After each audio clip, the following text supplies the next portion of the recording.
From Lafayette, it is the LHSAA Game of the Week, as this evening the Southside Sharks entertain the Lafayette Mighty Lions. And a pleasant good evening to you. Ken Trahan, joined by the coach, Eric Held. Kate Adams will be along shortly.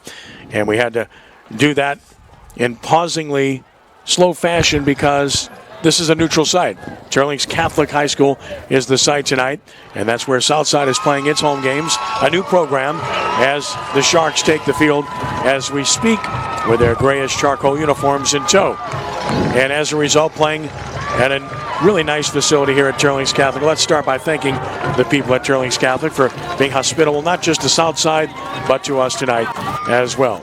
Southside and Lafayette District 3 5A contest tonight. Let's talk a little bit about the matchup, Eric. First of all, where the Sharks are concerned, Josh Fondo, his first year, former head coach at Crowley, and he is a guy that's got head coaching experience and was ready to take on this challenge, and he's obviously done a good job here.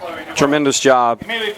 2 years ago when Southside, when it became a realization that they would have a program, and in 2 years, in 2019, they would have their first varsity season, they started practice in the spring in a church field. In a church field, and speaking of church, we pause now for the prayer. National anthem to follow. Our words and our actions is pleasing to you. Let us enter into this competition in a spirit of sportsmanship and with a respect for the members of the opposing team. We ask you, Father, to bless each one of us, especially the coaches, officials, parents, and players. Keep us under the protection of your Son, Jesus Christ, and help us be aware of his presence with us in this game. Amen.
LHSAA and Crescent City Sports proud to present to you the Allstate Sugar Bowl LHSAA Thursday night football game of the week here as Southside plays host to Lafayette again here at Teurlings Catholic. So to continue to thought, Eric, about Southside, Coach Fondo, experienced coach, taking on a new challenge and obviously doing a good job.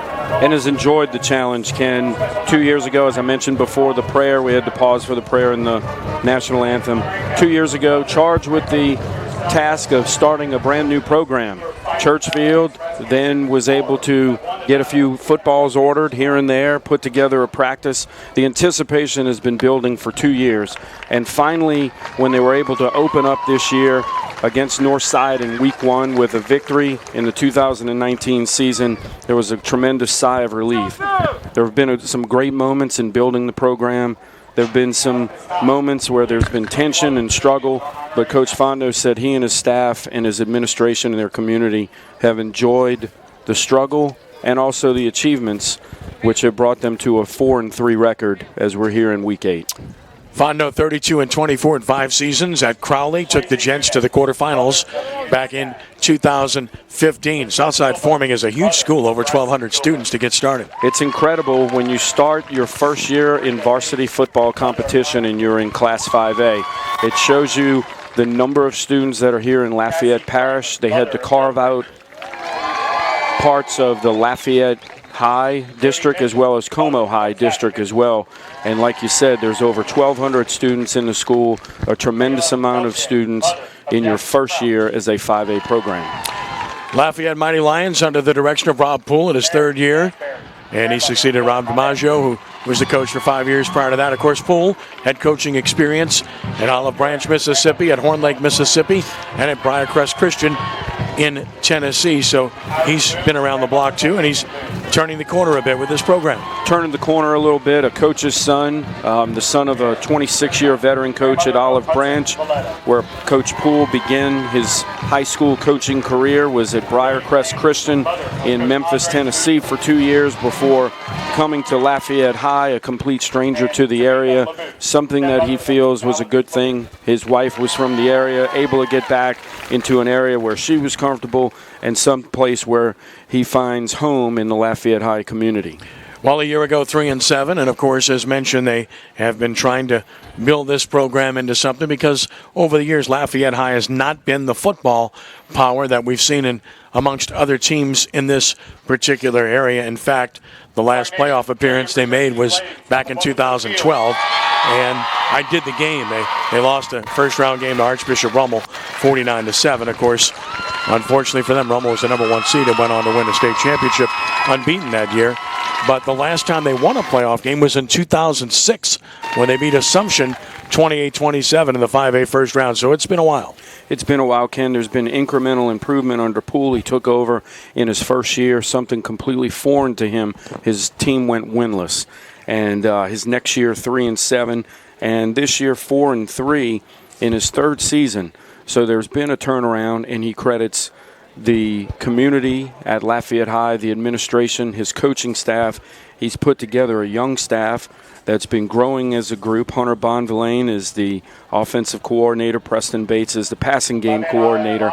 And Coach Poole is his own defensive coordinator with help from Kip Duplichin as well. A young staff, but a staff that's growing and improving. And it seems as though these kids have taken to them and have accepted the coaching that Coach Poole and his staff are giving them.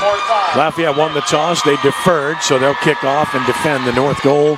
And Southside will get the ball first. All right, so you look at comparisons.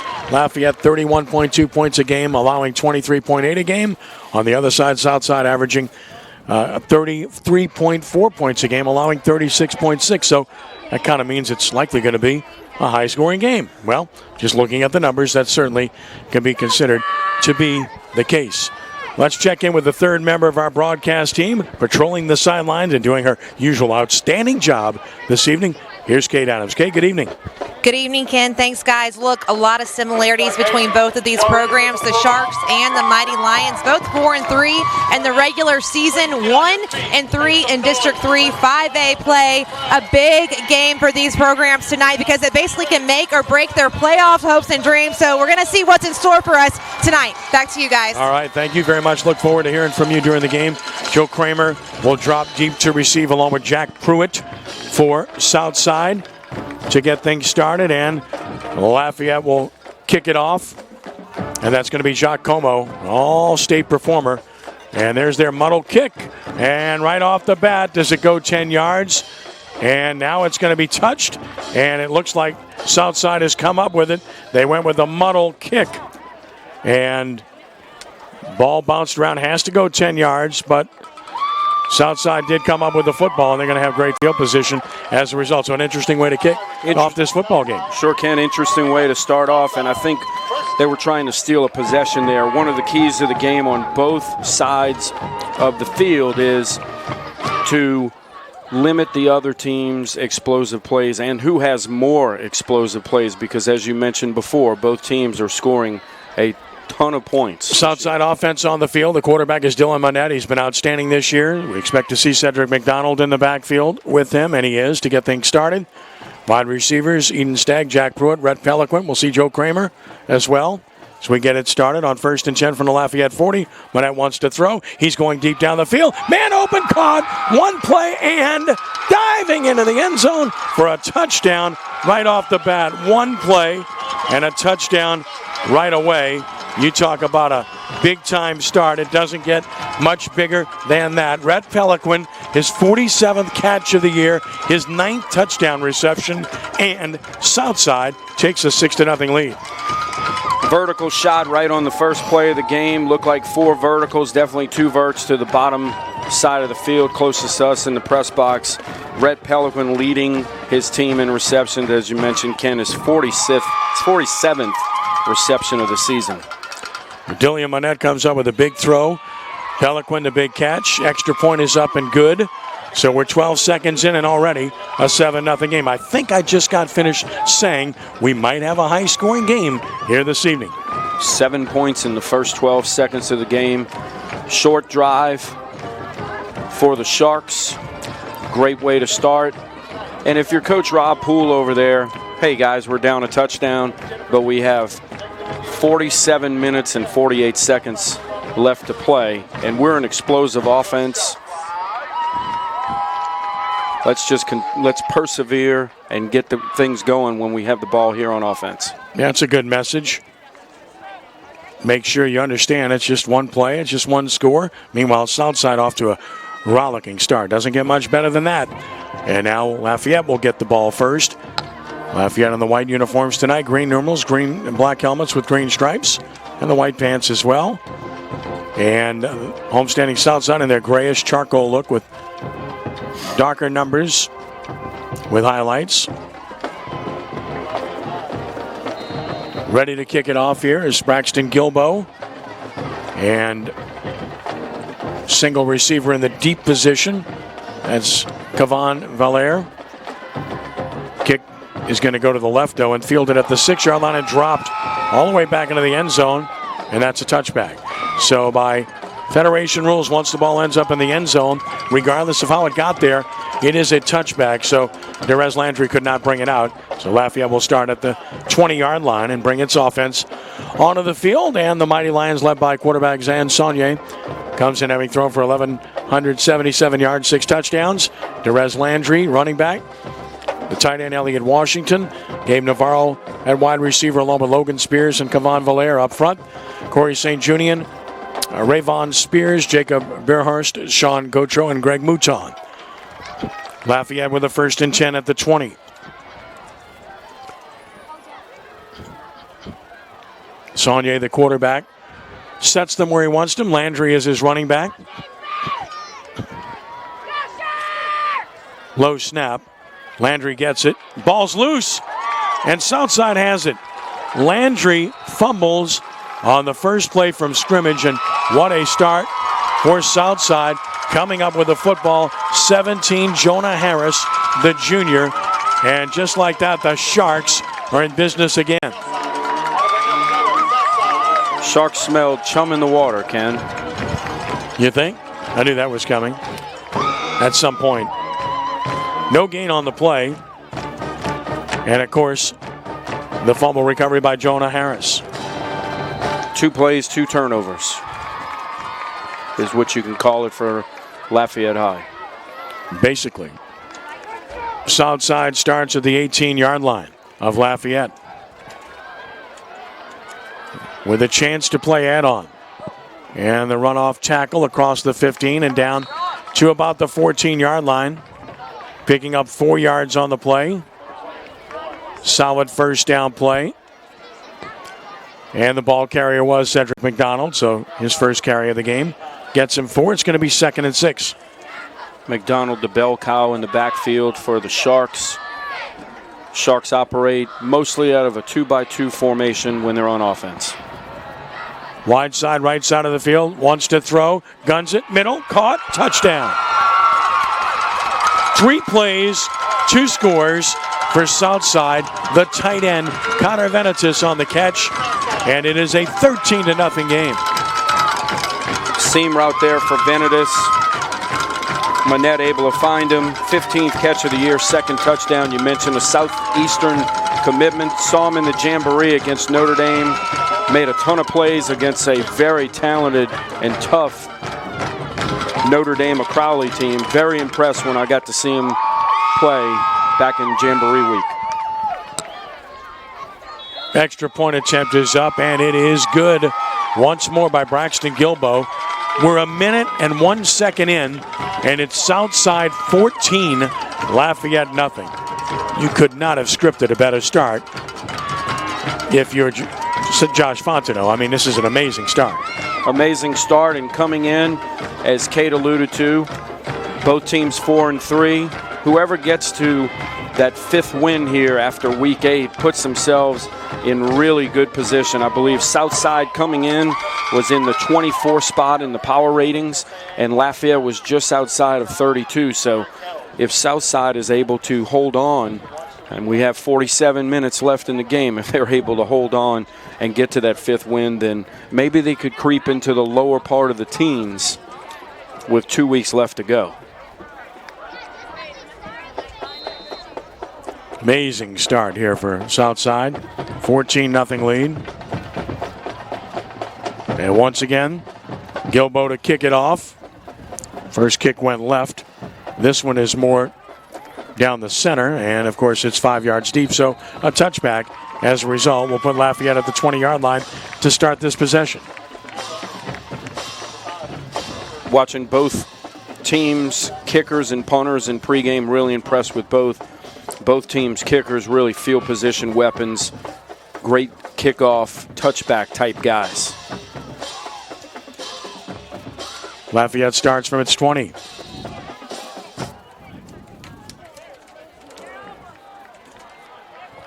Ran one play, turned it over first time. Let's see if they can change that here. Saunier setting it, looking to the sideline, ready to operate.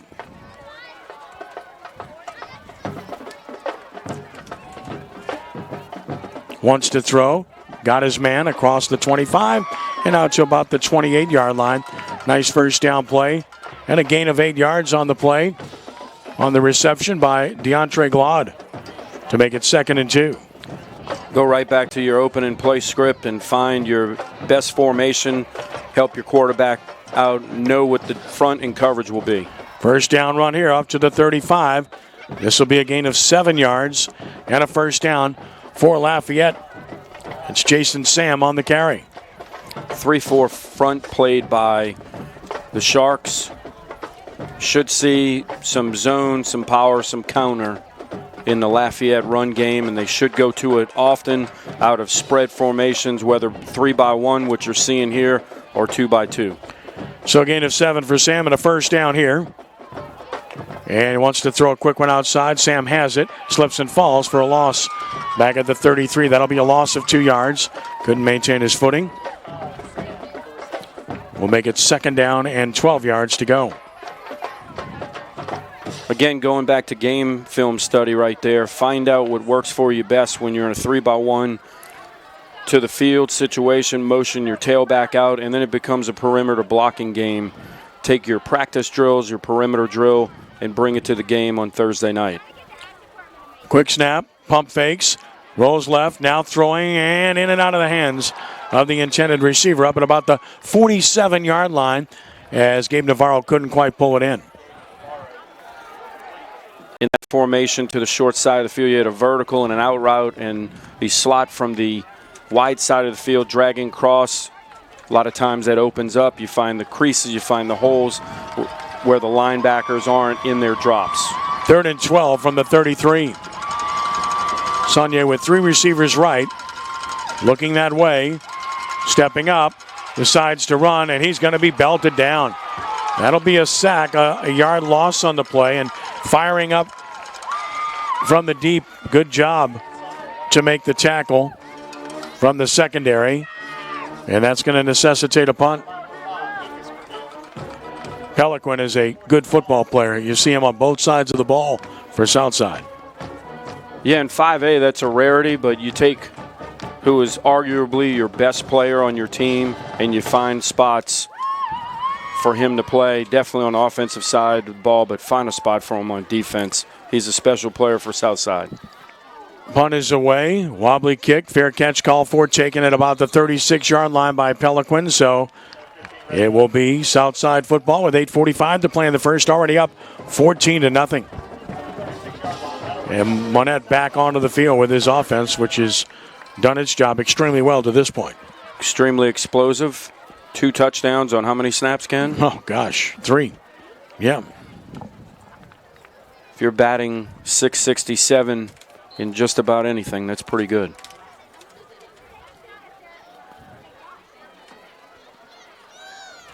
From the 36-yard line, Monette Run inside, big hole across the 40 to the 41. As that opened up very nicely for Joe Kramer. Kramer able to get to the 41, picks up 5. It's going to be 2nd down and 5. Southside in their 2x2 doubles formation, going to try and spread out the 4-3 front of Lafayette and find some creases in their inside run game. Quick throw outside, caught at the 40 and a short gain. Diving out to the 43. That'll be a gain of 2 yards for the tight end Venetus to make it 3rd down and 3. Venetus a big target, as we mentioned before, Southeastern commitment. That pass completed off of the power run fake in their play action pass game. 3rd down and 3 from the 43. And now we get a whistle. This is going to be a 5-yard mark off against Lafayette, and that'll give Southside a 1st down. So nothing going right for the Mighty Lions thus far. You said it, Ken, nothing going right. You get them in a 3rd and short situation, and seen it in games past. 3rd and less than 5 yards. Southside comes to the line, gives you that hard count, and they've got their opponent to jump off sides a number of times. I know Coach Rob Poole of Lafayette not happy with his defensive guys there. First penalty of the game. It's 1st down and a speed sweep coming to the right. Looking for the edge. Not going to happen. Good job defensively to stuff him at the line of scrimmage. That's well done. That was Jack Pruitt on the carry, and a really good job by a pair of defenders. Landry led the way, made a good play. Pruitt, 32 carries coming into the game, the vast majority of those on speed sweeps. Great job by Lafayette getting penetration from their defensive end, but also playing the alley well, and their corner on the outside there doing a great job shedding the stalk block and getting in on the play. 2nd and 10 from the 48 as we tick under 7 minutes to play in the first quarter. Monette on a cutback play, give off, and there's some room across midfield. Down to about the 47-yard line of Lafayette goes Kramer as he picks up 5 to make it 3rd and 5.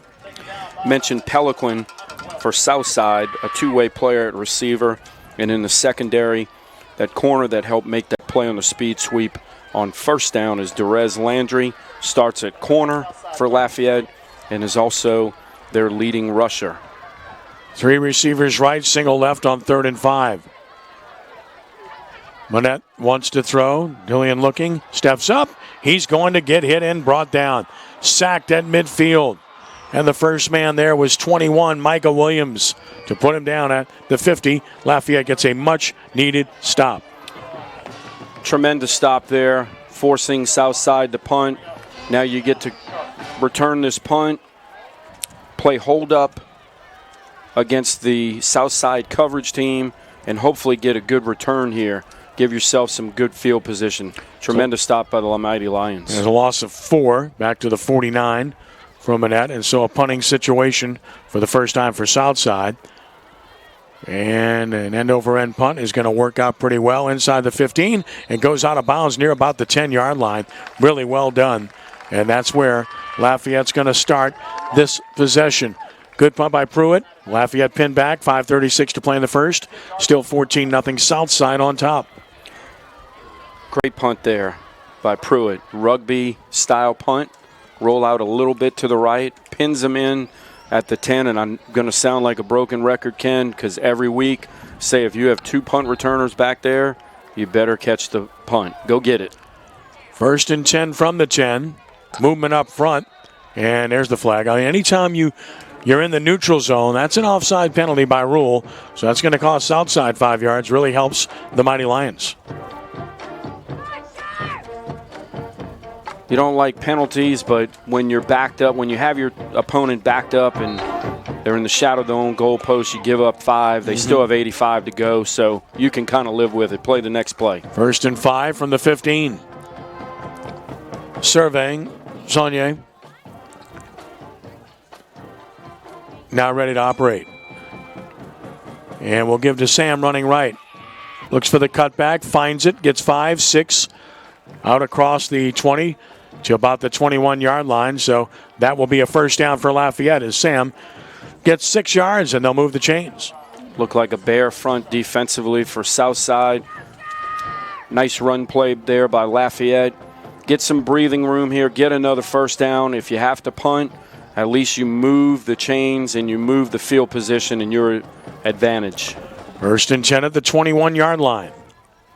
Quickly looking to throw. Is wide open at the 30. First down across the 30 and out to about the 33-yard line. That will be a gain of 12 yards on the play. On the completion to Logan Spears and a first down. One of the easiest throw and catch concepts in football, Ken, is the hitch route. Nice hitch concept on the outside. Kind of had a choice route by the slot.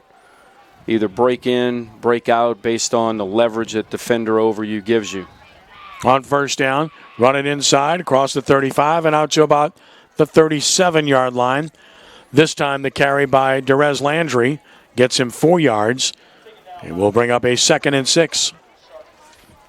Like the patience of play caller Hunter Bondelane for Lafayette, down 14-0. Hey, don't panic. We have a ton of ball left to play. First carry for Landry, 2nd and 6. Second carry, I should say. Quick snap. Keeps it himself. Open and right to the marker. But a flag comes down late. So hold everything.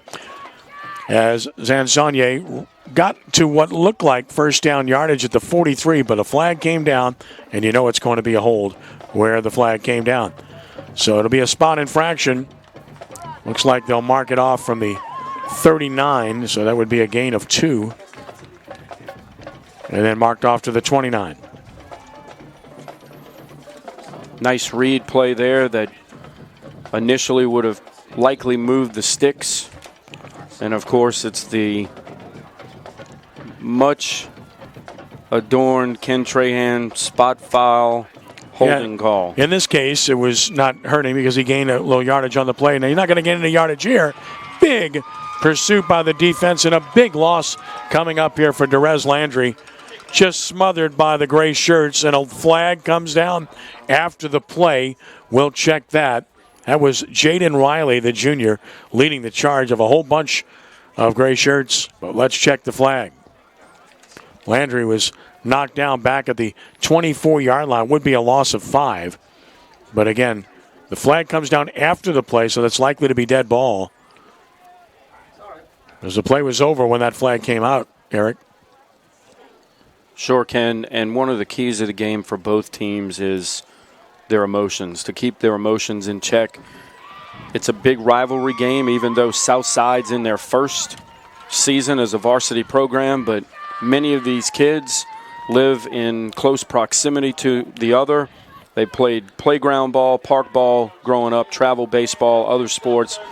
A lot of familiar faces on both sides of the ball. Turns out to be a 7-yard penalty and a loss of down. 3rd down at the 24.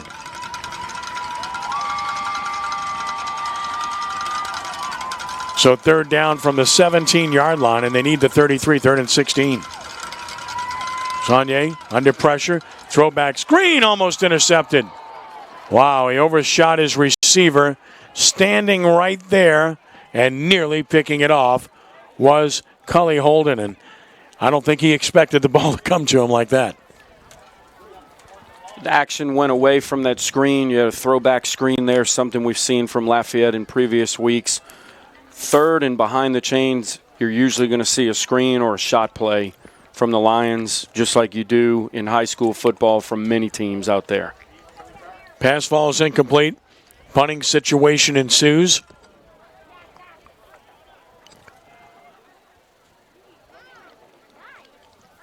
Punt is away.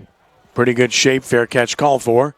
And taken at about the 38-yard line by Peliquin with 3:19 to play in the first quarter.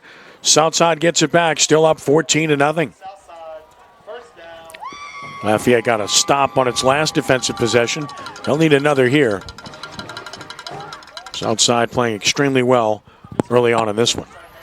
Heck of a punt by Como for Lafayette. Well, he's really Watching him good. warm up in pregame, very impressed, turning punts over, 4+ second hang time, coming in averaging over 46 yards a punt.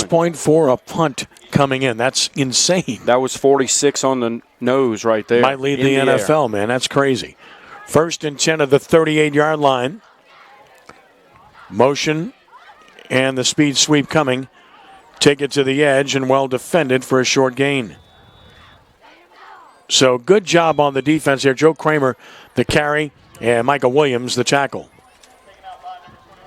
Joe Kramer, one of the top ones there for the Lions. No gain on the play. So it's second down. Speed sweep, one of the popular 1st and 10 plays for the Sharks coming in to tonight's game. 2nd and 10 of the 38-yard line. And he pops out of there, and that's going to be first down yardage. Well done getting through the narrow hole, exposing it with Cedric McDonald. He's got a first down and a gain of 11 yards. McDonald coming in, 77 carries for 258 yards. Sharks having some success there. They've operated almost exclusively out of the 2x2 doubles formation, finding a light box at times. From the 49, 1st and 10. And the play fake, the throw down the field a little wide. Receiver had a step or two, but the pass was wide, intended for Jack Pruitt. We'll make it 2nd and 10. Pruitt a threat on the speed sweep, but also through the air as a receiver. Leads his team coming in with 9 touchdown receptions. Good play action fake off of the run. Attempted the back shoulder throw just out of reach for Pruitt. 2nd and 10 from the 49 for the Sharks. Monette sets, throws, and a nice throw and catch across the 40 of Lafayette down to the 34. Extremely well thrown ball to Peliquin and a first down to the 34 of Lafayette. That's a gain of 17 yards. Double slant concept works to perfection for the Sharks. Seen it this year. Works real well against that 4-3 front that we see from Lafayette. Wants to throw again. Monette is stepping up. He's firing deep. He's got a man open. It is caught. Touchdown. Touchdown, 34 yards. Well delivered ball, stepping up and getting it there was Monette to Jack Pruitt. 34 yards, 20-0 Southside. 3 touchdown passes from Monette, who's having a huge first quarter. Pruitt, his 10th touchdown reception of the year. Jump ball, out jumps the defender. Great job going up to the highest point and securing it and coming down with it. 3 touchdowns to 3 different receivers for Monette, who's building a huge evening here in Lafayette. Extra point forthcoming once more.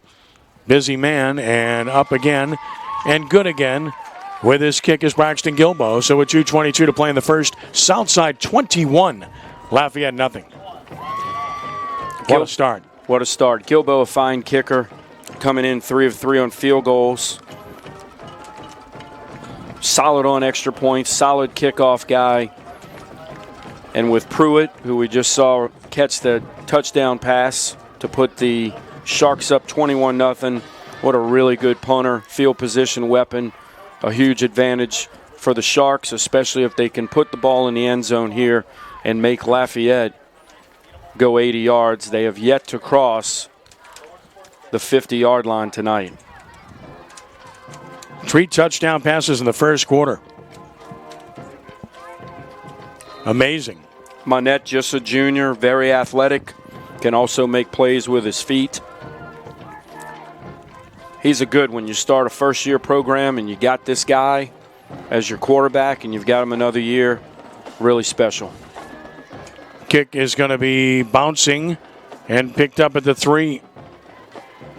Big hole, wide open. 30, look out. 45 and into Southside territory. Not well covered and a really good return on the play for Lafayette. Derez Landry was the man on the spot. Did the job there. Now great field position. Great field position, but it looks like it'll come back with illegal use of the hands for the Lions. Looks like they'll be operating half the distance to the goal. Unfortunately, because of the penalty. So what looked good doesn't work out that way. And what you've got to do, down 21-0, Coach Poole, really love his attitude. He talked about being 1-0, winning the next rep, not looking at the result, not looking at what's down the road in front of them, but looking at what's immediately ahead. And again, you've got 38 minutes left in this game.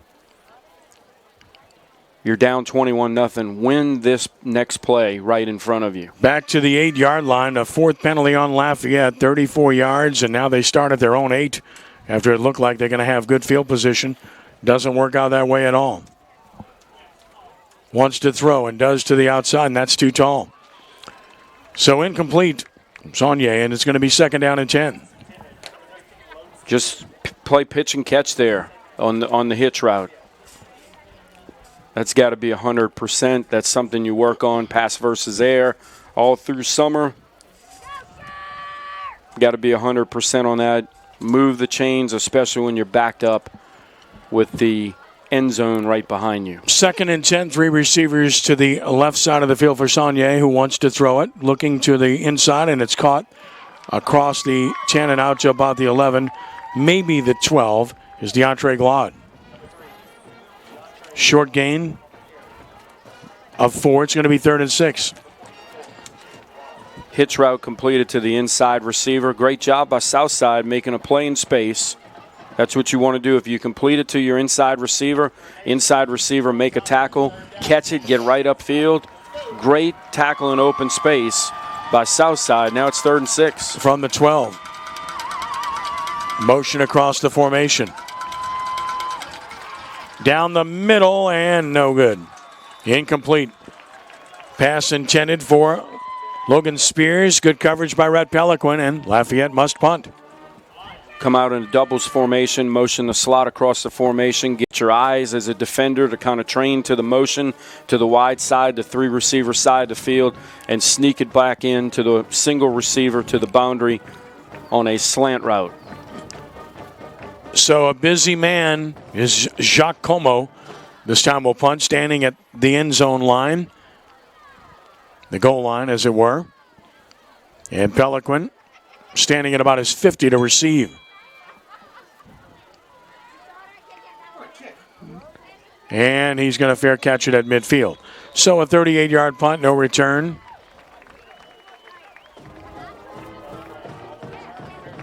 And Lafayette must play defense again. Southside takes over. Great field position in midfield with 1:20 to play in the first quarter, and the Dillian Monette show resumes. Big story of the night, the starting field position for the Sharks. Of course, it all started with that muddle kick to start the game. Onside kick did not work. And it's been downhill for Lafayette since. Start at the +40, and now your next possession or your possession right in front of you start at midfield. Single setback with Monette. Fakes it, throws it down the middle, and it is caught. Another touchdown, 50 yards. That's 4 of them, and it's Pruitt yet again. Perfect throw.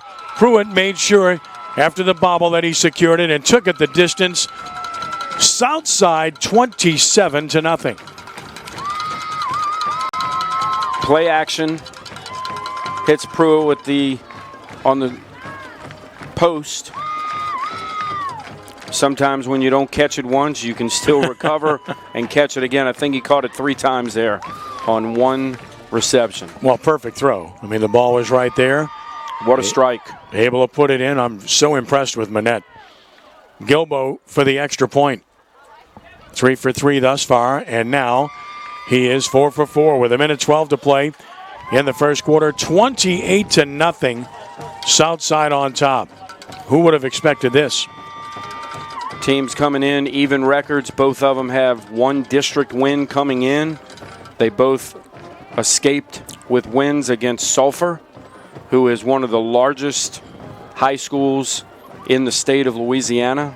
Struggling a little bit, but they still have the capability, and they're struggling. They're 1-6. However, both of these schools found a way to win those games. Southside played Sam Houston incredibly tough in the second half after giving up a 24-0 lead. And one thing that head coach Josh Fondo talks to his team about all the time is playing fast, and that's faith, attitude, strength, and together. That was one of his keys coming in practice fast and then play fast, and let's get off to a great start on both sides of the football. You can't do much better than what we've seen out of the Sharks tonight. 28-0 now.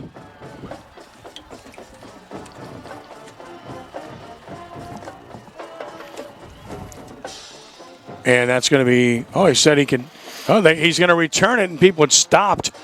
I thought that ball was maybe in the end zone. It was that close, but no call. He said resume, and they continue to play, and Sam returns it to about the 23. Looked like it may have crossed the plane. Can't really tell from up here. The official has the best view looking right down the goal line. Looked like the right call by the official. Looking back at the replay up here. Helps him out a little bit instead of the 20 or the 23. 6 one way, half dozen the other, of course. Need to get something going here for Lafayette. Desperately. Southside in total control here, 28-0. 1:04 to play in the first quarter. Rifle formation, a run is left. 25, 26 out of bounds at about the 27-yard line is Saunier. So he picks up about 4 on the play to make it 2nd and 6.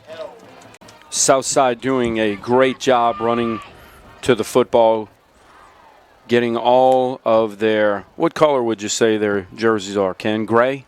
Gray to charcoal. Charcoal, I like that. Right. Getting all of their charcoal gray colored jerseys to the football. Yeah, they're dark gray. 2nd down and 6 from the 27.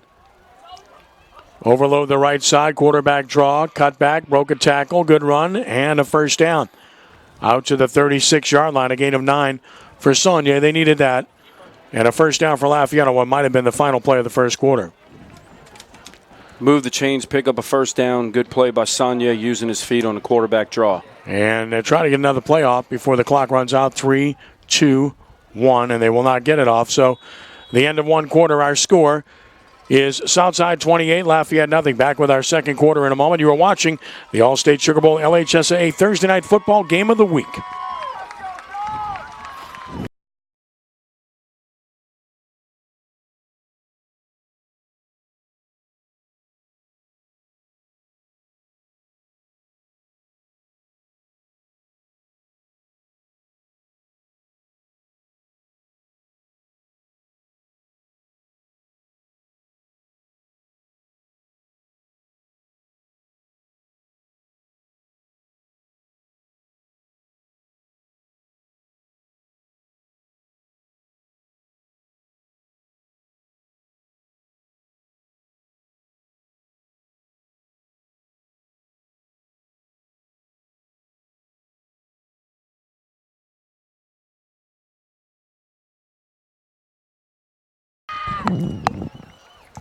Hey, we need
definitely an answer to Lafayette fans' prayers there for sure. Great drive there, finally put one together. You kept waiting to see, hey, when would the real Lion team show up? You got to see it right there. Yeah, you're still down by 21, but you're only 3 times from touching the football, whether it's on a kicking play, a turnover by your defense, a couple snaps on offense from being right back in it and tied. I've seen crazier things happen, Ken. 28-7 now.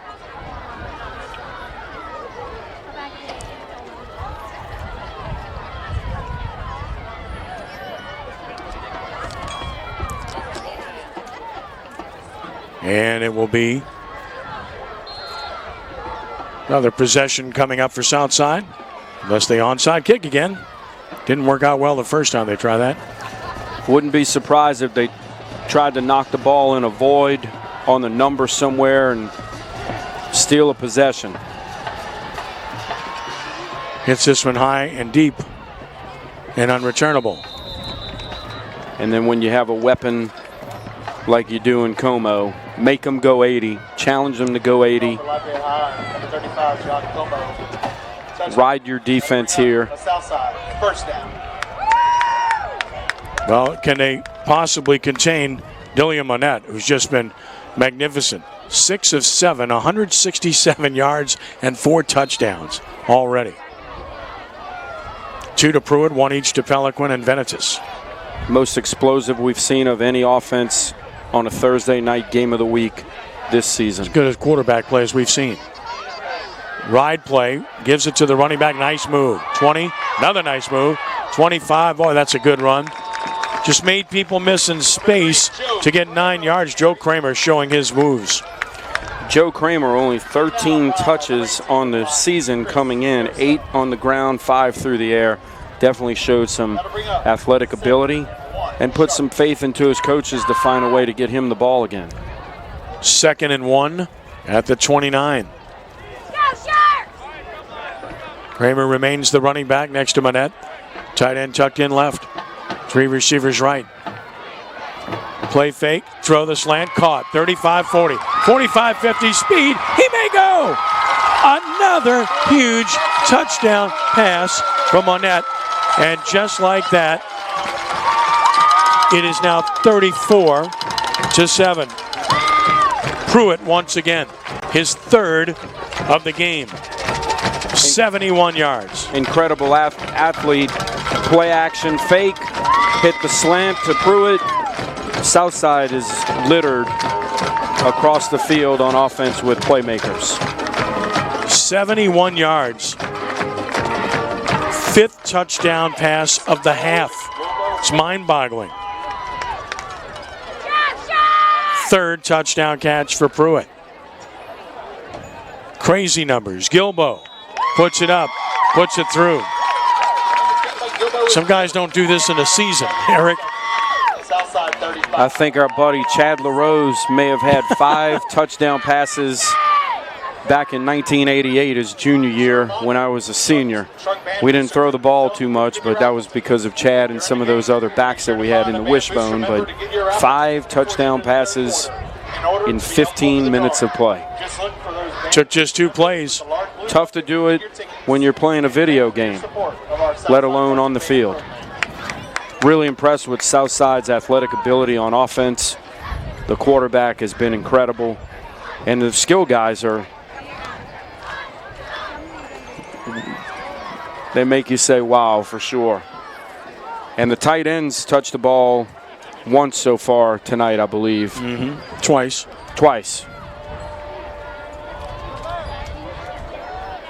Just a brilliant performance. 7 of 8, 238 yards, 5 touchdowns from Monette. Crazy. Long approach. Hits it hard toward the sideline, out of bounds. Flag will come out. Good field position will come as a result. One of the few negatives they've done tonight, kick the ball out of bounds. Yep. Kind of hard to find anything wrong with this performance by Southside. Really impressive, and you think about it, if you didn't know any better, people would say you were lying, that this is a first-year varsity program and at the 5A level. Right. The progression this program's shown has been tremendous. Last year they were life and death playing Opelousas Catholic's varsity, which is a really good 1A program, and had to beat them on the last drive. And then 10 months later, it's 35-7 against Lafayette High. Empty backfield, Saunier on the outside. Sam evades one, gets to the 30, fights to the 31 for a gain of 6. And flags come down everywhere. Again, both sides talking about controlling your emotions. A big-time Lafayette Parish rivalry. And an important game here with both teams being 4-3, and with a win you move closer to cement yourself deeper into the playoff situation.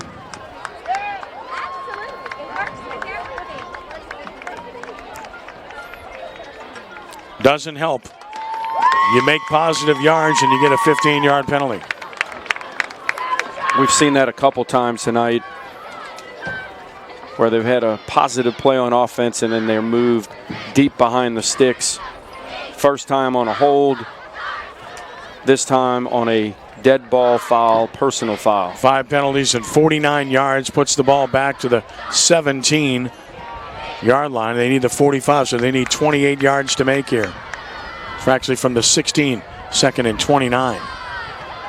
Saunier throws outside. That's caught. 30, 35. Got a bunch of it back. Good job. Wow.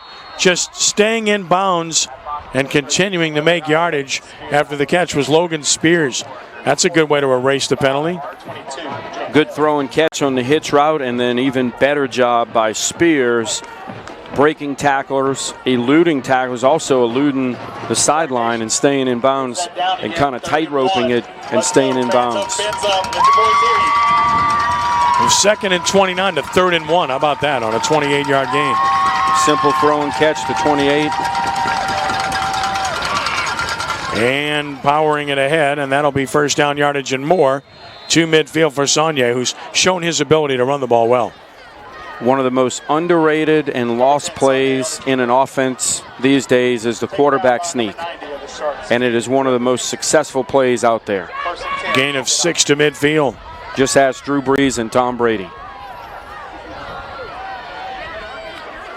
At midfield with 8:15 to play in the half.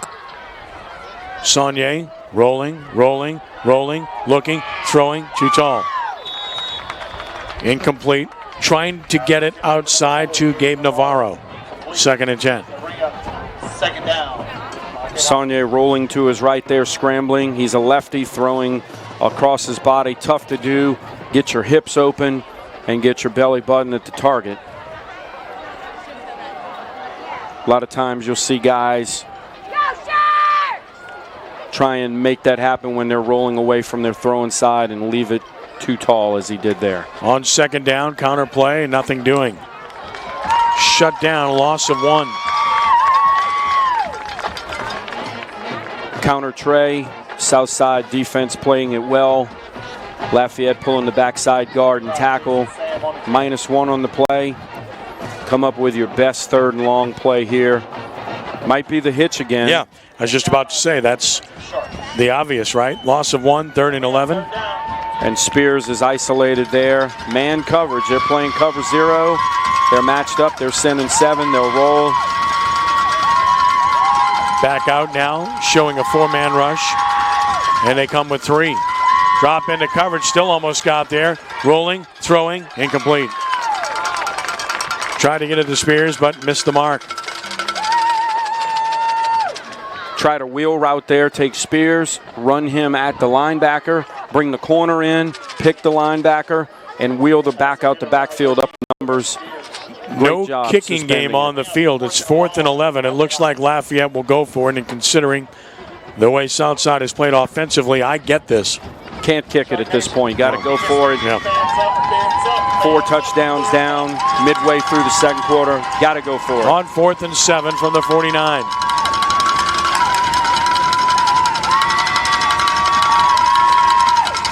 Saunier retreats. Rolling left, running, and tackled. Will not get there. Tackled at the 46 of Southside. It's only a gain of 5, and the ball will go on downs to the Sharks. If Saunier makes that one tackler miss, very likely a first down. Right decision, I believe. He thought he could make it, go get it. Southside did a great job in coverage, taking the Lafayette receivers away, taking Logan Spears away. Yeah. Sharks started their 46, 7-16 to play in the half.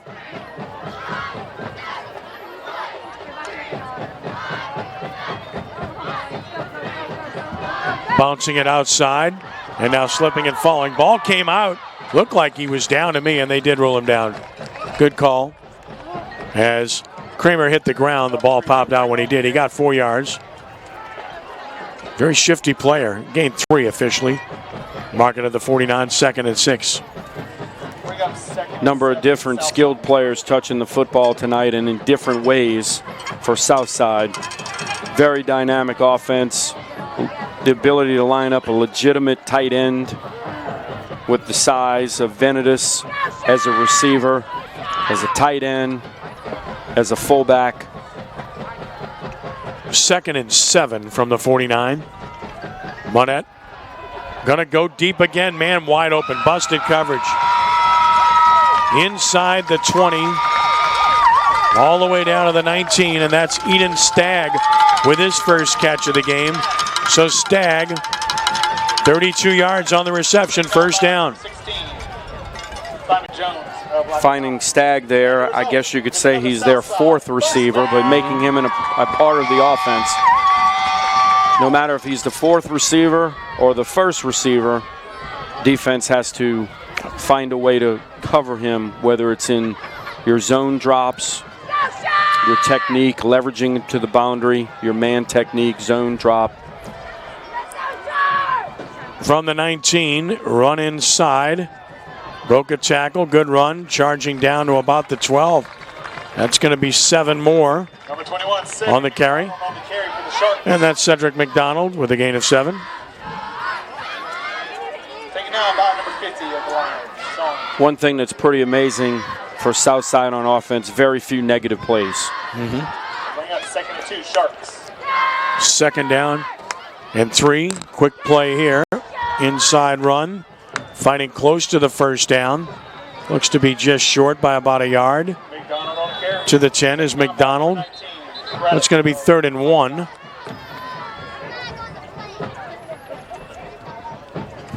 Two straight running plays. I haven't seen that much for Southside. They've been throwing it all over the yard with great success. Pass along a bunch of scores when we have the opportunity. It's a busy night around Louisiana. A lot of games that were scheduled. A lot of games that were not played. All right, so where are they marking this football? Are they giving them a first down or not? They haven't moved the chains yet. Oh, they're going to penalize Lafayette again. Yes, they are. I did not see a flag, but another penalty on Lafayette will put the ball at the 6-yard line.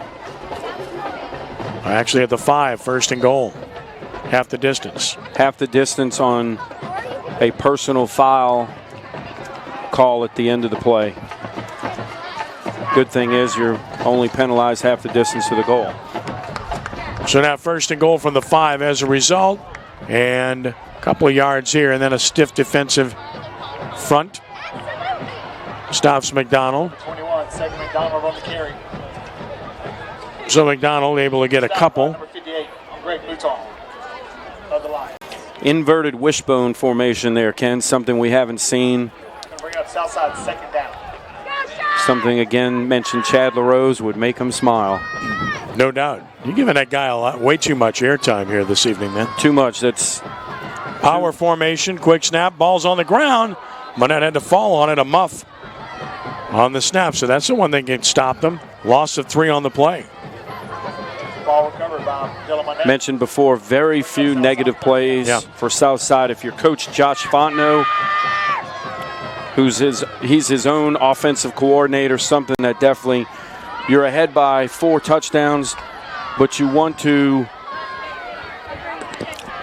decrease the number of negative plays and eliminate all the sloppy, messy-looking plays like that. Center quarterback exchange. You work on that every day. 3rd and goal at the 6. Monette fakes it, rolls right, throwing, and a touchdown. Drag route, caught, 6 yards, touchdown, and a 41-7 lead. And guess who? Jack Pruitt.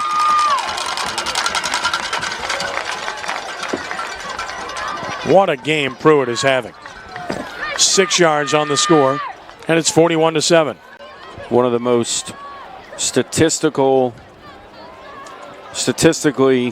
explosive games of anyone we've seen this year in any part of the state in a half of football. Nice naked bootleg play there. Find Pruitt on the drag route for the Sharks. Extra point good. 3:43 to play in the half. 42-7. Southside on top. Amazing. And again, if you're Coach Rob Poole, you're down 42-7. You just get your guys, you're positive with them. Guys, hey, be 1-0. That's our motto, be 1-0. Let's win this rep right here on the kickoff return. Let's get a great effort from our front line in our drops. Work blocking above the waist, blocking the front of the jersey. No blocks in the back on the coverage guys, and set a great wedge, whether it's in the middle or if you have a sideline return, let's execute it like we've worked it. Let's set up a big play. Let's get the first down here before the actual first down on offense.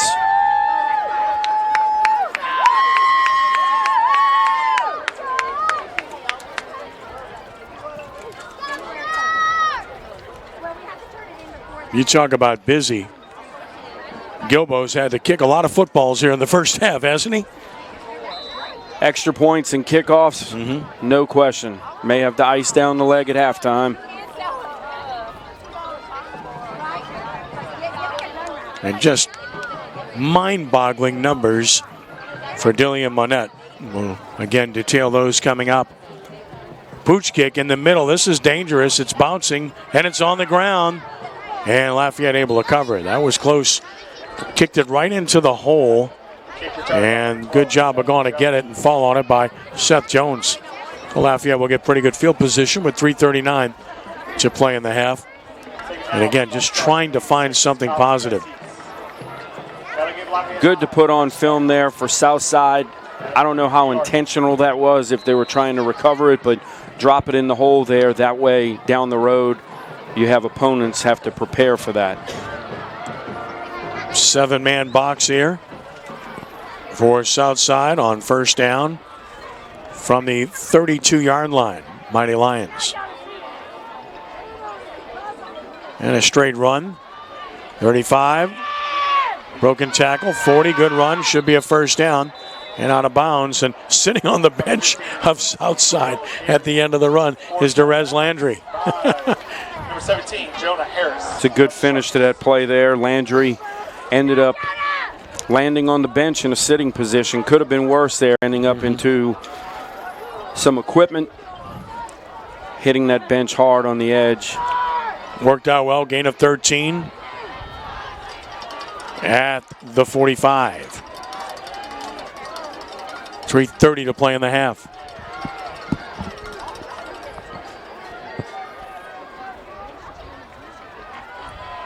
Saunier with a single back next to him, and Landry. Landry gets the call. Landry fights ahead for about 3 to the 48. Number 15, Derez Landry on the carry for the Lions. So Derez Landry picks up 3, 6 carries, 25 yards. Second down and 7 yards to go from the 48. I like that. Don't abandon your run game even though you're down by 35 late in the second quarter. Continue to stay with it, but at some point you are going to have to throw it. 2nd and 8. 2nd and 7, pardon me, from the 48. Sam on a cutback, midfield.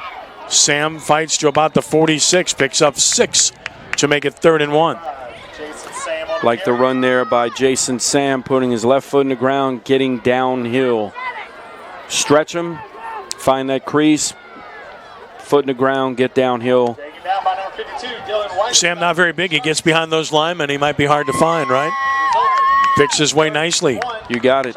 48 carries, 244 yards on the ground coming in. Your defense needs to hear you.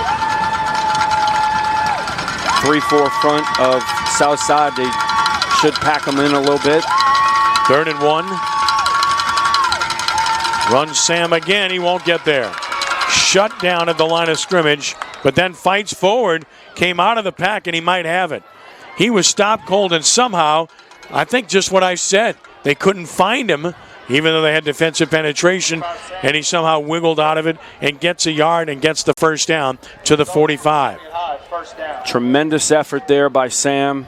As you mentioned, he disappeared completely from our view and from Southside defenders' views as well.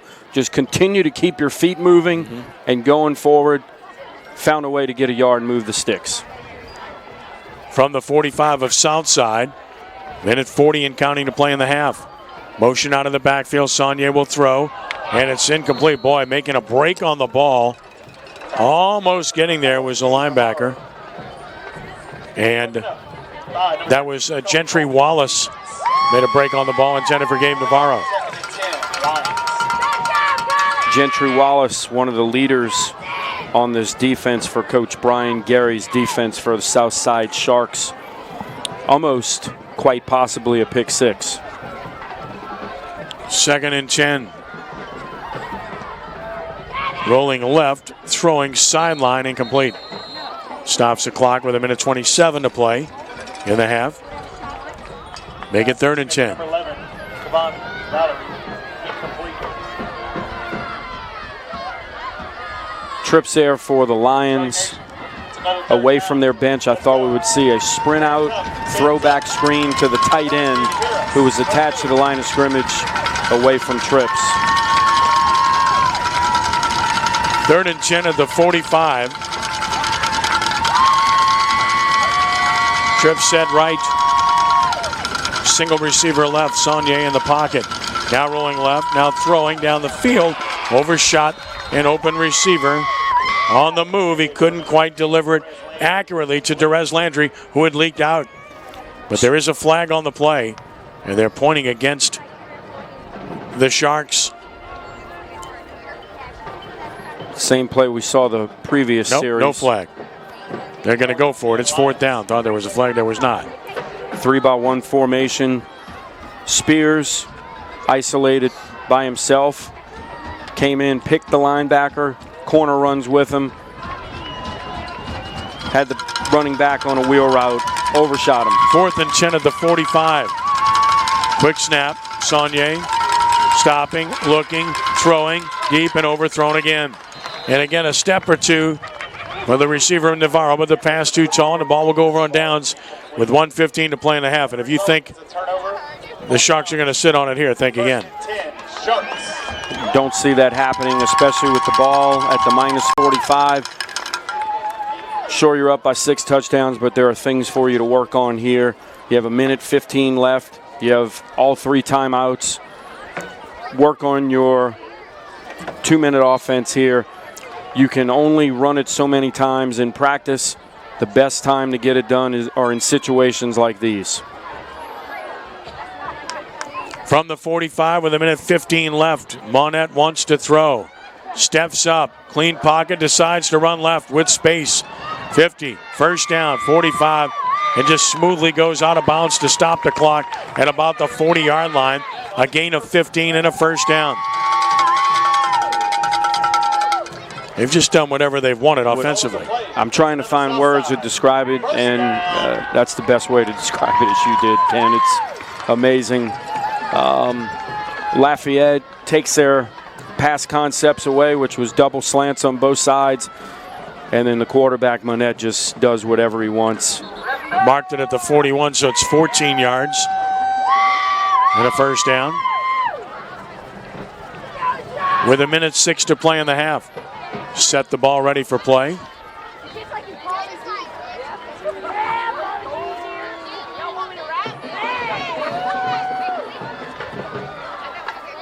Monette looking, throwing deep, man there, and the ball got there.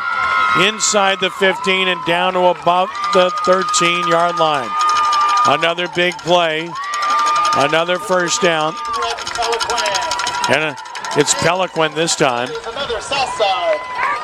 And Pelican's down to the 13, a gain of 28. You go back to their previous game where they lost 66-43 to Sam Houston. They were down 24-0, and they're really explosive, coming back and scoring 43 against Sam Houston's starting defense. Rolling, looking, throwing, in and out of the hands, incomplete. A rare incompletion, only the second of the game. Pruitt, the intended receiver, stops the clock with 39 seconds left in the half. Receivers pushing their defenders downfield, get a yard past the goal line, put your foot in the ground, and pivot out. Ball falls incomplete on the drop. A rarity for Southside tonight. 2nd and 10 at the 13. McDonald, the running back. Monette, pump fake, steps up, wants to run. He's got space. Cuts back inside the 5, fights down inside the 2-yard line, and has a first down and goal. Stops the clock with 29 seconds left, a gain of 11. And the result of that play is another Southside. So 1st and goal from the 2. 29 seconds left and a timeout called here.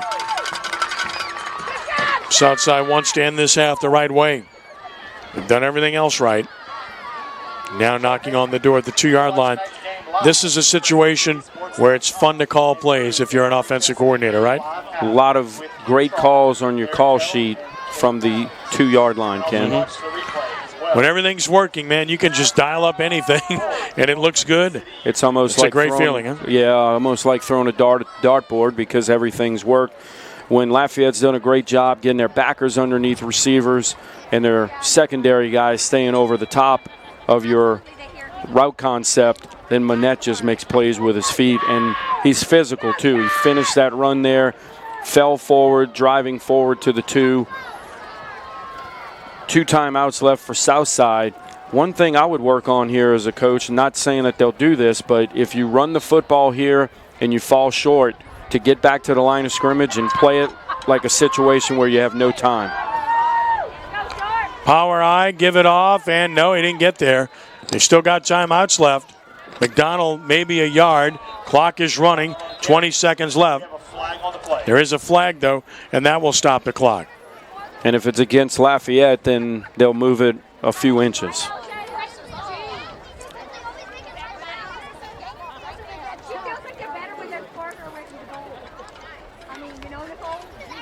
Sending everybody to the side.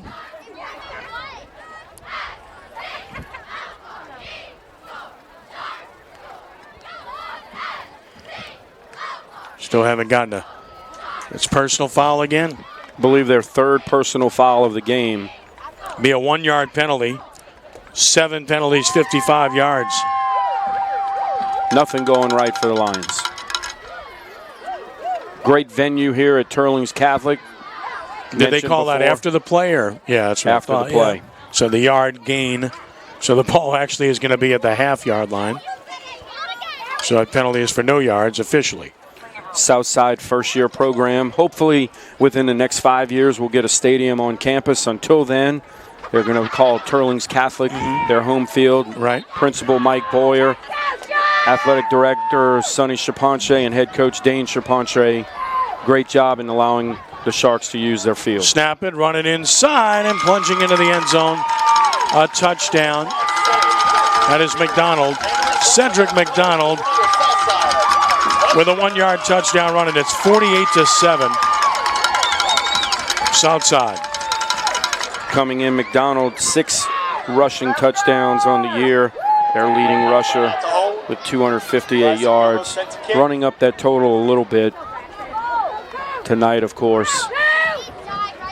The offensive skill for the Sharks been on parade tonight for sure. The extra point attempt is up, and it is good. Gilbo's perfect on the night. Good by Gilbo. Well, he's had himself a busy night and a good night. 7 for 7. 49-7, Sharks on top.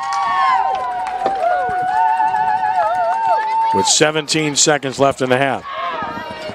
Been on both sides of scores like this, and if you're down, again, I've mentioned it before, your coach Rob Poole and the Lafayette staff just continue to stay positive. Coach your guys' body language. Challenge them to give great effort each play, to continue to be 1-0 on each play. That's the focus right in front of you. Don't look at the scoreboard. Don't look at what will probably be the likely result at the end of the game. But when we turn on the film, we want to see guys that have given great effort on every play without thinking about what the score is or what the result might be. Gilbo goes back to work to kick it once again.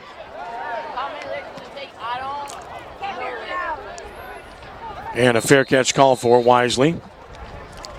With 16 seconds left. One more possession for Lafayette here in the first half. This half can't end soon enough for the Mighty Lions. And again, going back to their last kickoff, they kind of pooched it in the middle of the field, dropped it in the dead area, and then that time executed a sky kick. Could have had a little more hang time, but you get an opportunity to work on those things under the lights in a live working laboratory, so to speak. Maybe one or two plays left, and there's a run, so it'll probably be the last play of the half unless he goes out of bounds. Running around, stops, and slips tackles, and did he get out of bounds or not? No, he did not. So that should end the first half. Landry on the carry, and the first half comes to a close, and what a half it has been for Southside. Brilliant stuff. 49-7 on top. Just a terrific first half for the Mighty Lions. Speaking of being happy, I gotta believe Josh Fontenot's happy. He's standing by with Kate Adams. Kate? Coach Fontenot, stellar performance so far by Dylan Monette and your offense. Just tell me about what you're impressed with so far and what you want to continue seeing. Well, honestly with you, I'm really proud of our defense. You know, we've been giving up points in district, and they had a mission to come out and be better. They were great, and I mean, 7 points so far. I want to see that continue. The offense was good, and that's all great, but our defense has been struggling, and they're playing their butts off tonight, so I'm proud of them for that. Impressive lead by your team so far, but how do you keep your team motivated and focused when you got a lead like this? Well, we're going to see. I mean, we have to know that this is a high-powered offense. Come back real quick. This team's not going to stop fighting Lafayette High. So if we want to learn to be the program that we think we can be, these are the games we have to learn how to finish. So I'm looking forward to see how we do. Thanks, Coach, and good luck. Guys.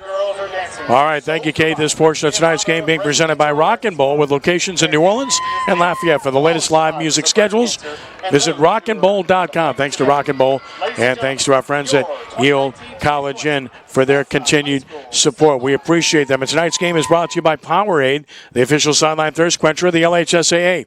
Want to help your school get updated equipment, upgrade facilities, or buy some new uniforms? Enter for a chance to win $2,000 for your school's athletic programs by submitting a video or essay to Powerade, Power Your School. Enter at PowerAidPowerYourSchool.com. 49-7 the lead for Southside over Lafayette. You want some numbers real quick? Check this out. Dillian Monette, 10 of 12, 305 yards, and 6 touchdowns in one half. And also, oh, by the way, he's rushed 3 times for 22 yards. And Jack Pruitt, 4 catches, 161 yards, and 4 touchdowns in one half of football. Crazy, but it's happened, and it's special. And it has been something to watch. 49-7 the lead for Southside. Ken Trahan, Eric Held, Kate Adams said one of the areas the LHSAA manages on a regular basis is officiating.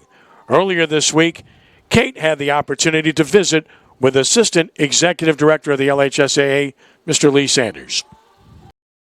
I am here with LHSAA Assistant Executive Director Lee Sanders. Thank you for spending some time with me today, Lee.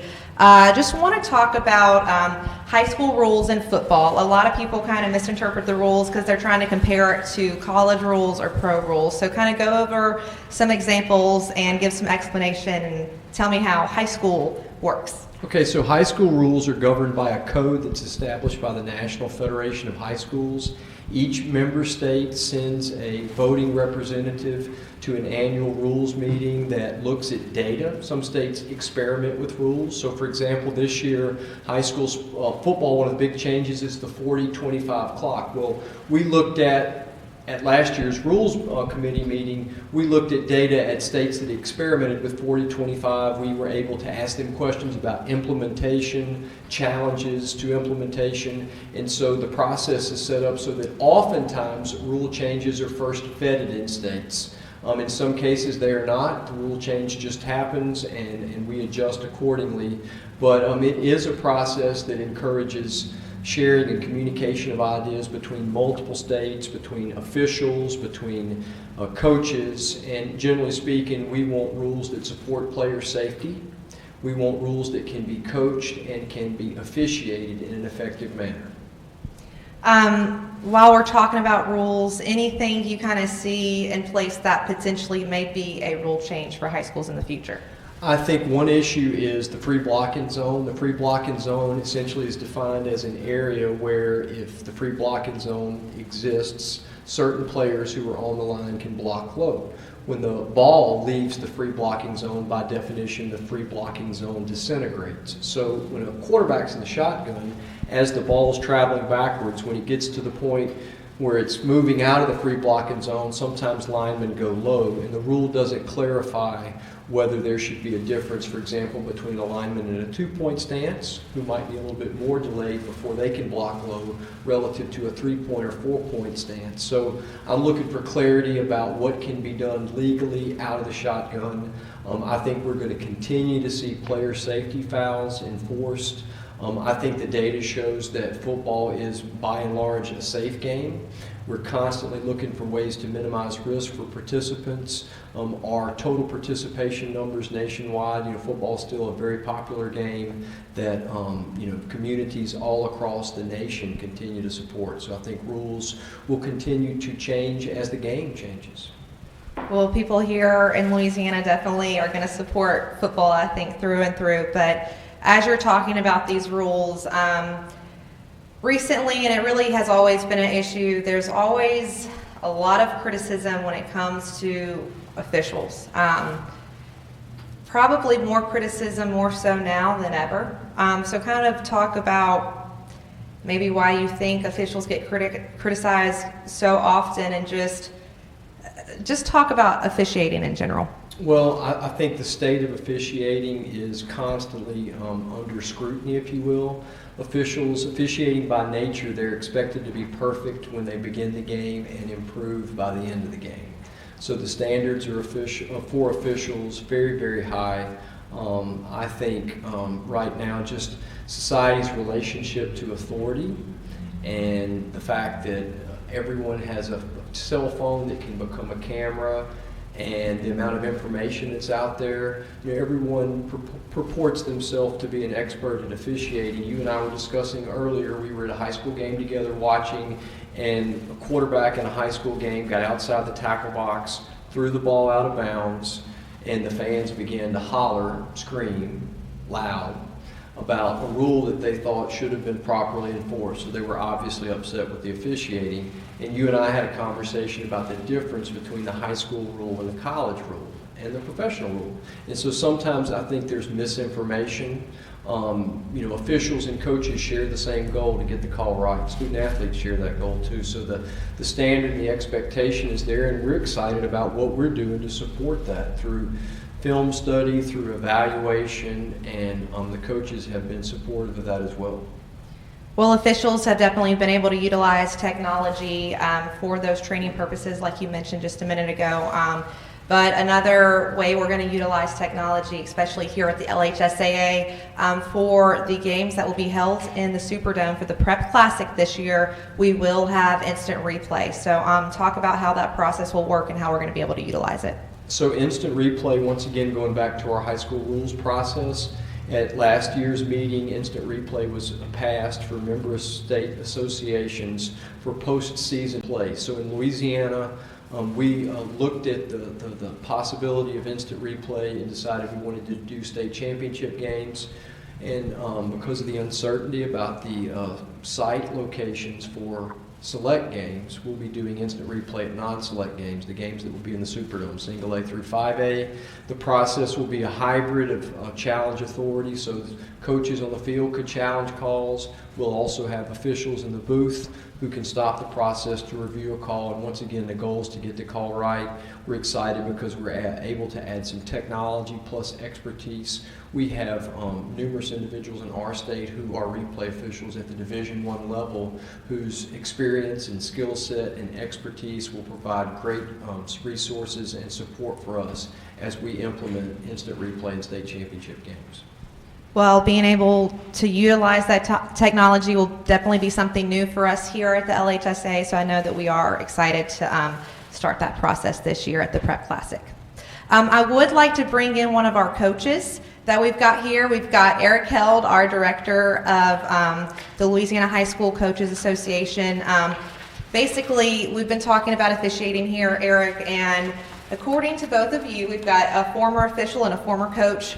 Officials and coaches are pretty much on the same page when it comes to the way games are officiated. I'm going to leave this one to you guys and step out and kind of let y'all just discuss that further. Definitely going to yield to Coach Held first. Sure, thanks, Kate. Yes, as previously mentioned, our goal as coaches and officials and players and spectators is that we always have the common goal of making sure that we get the call right.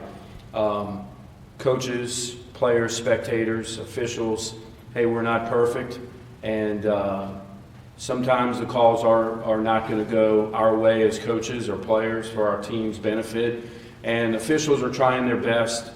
One thing, being on the other side of things now, being in the building at the LHSAA and seeing Lee's work as director of officials, working with the assignment secretaries as well as other officials who evaluate the work. Officials are now being held accountable.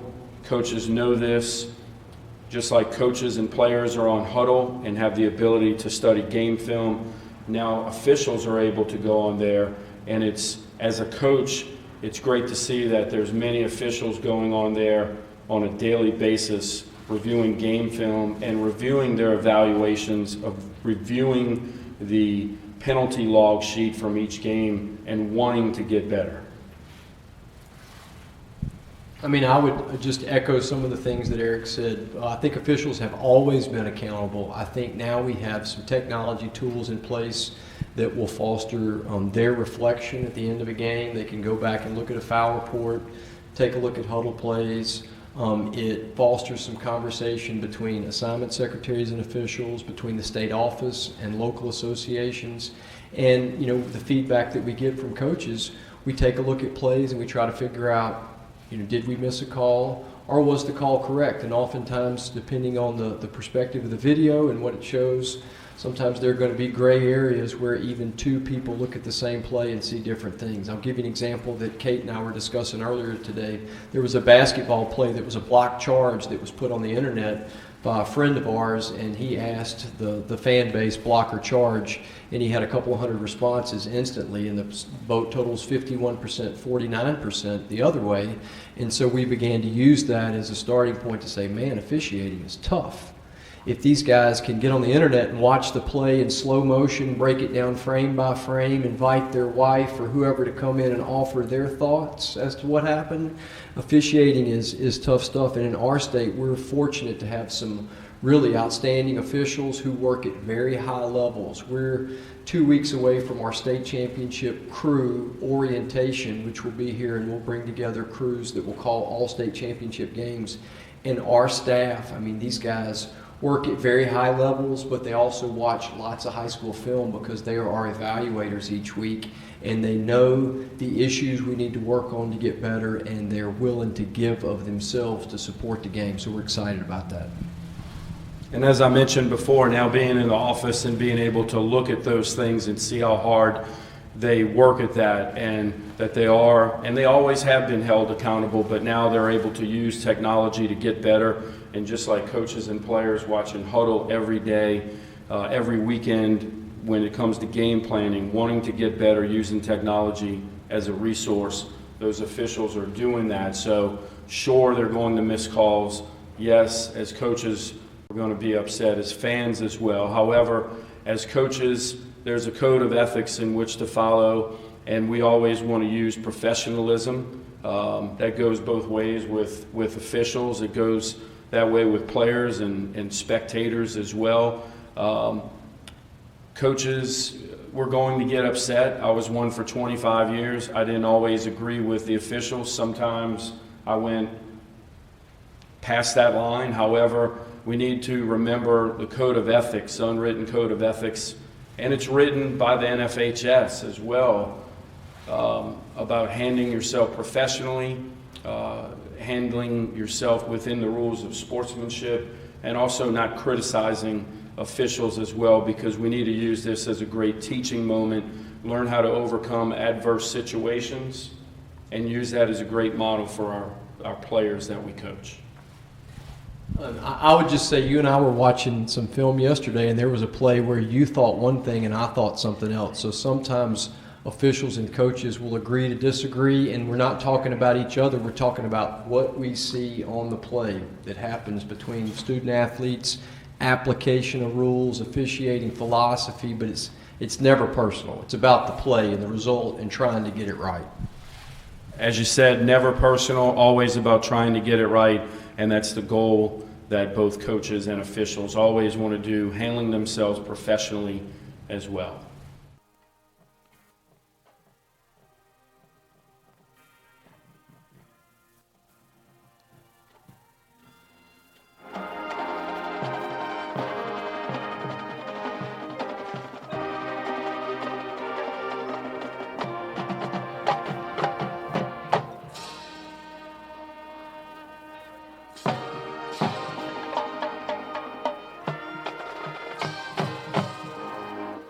Took the one less travel, and that made all the difference.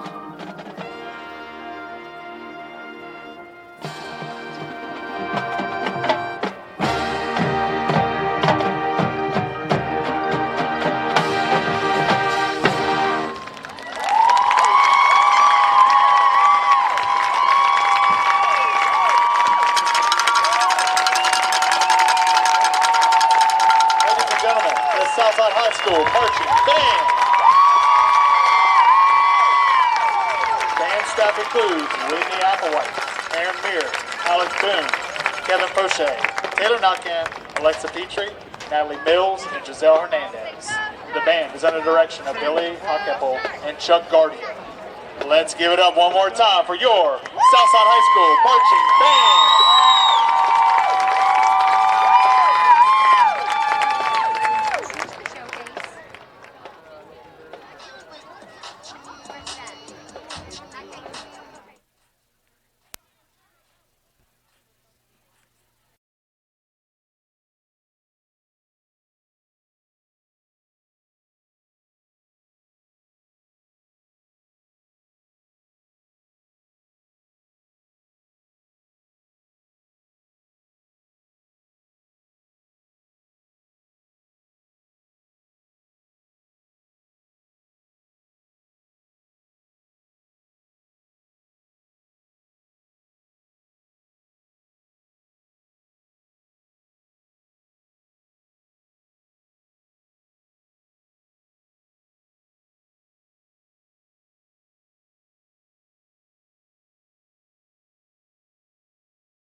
Time here at Turling's Catholic, where Southside is all over Lafayette, 49-7.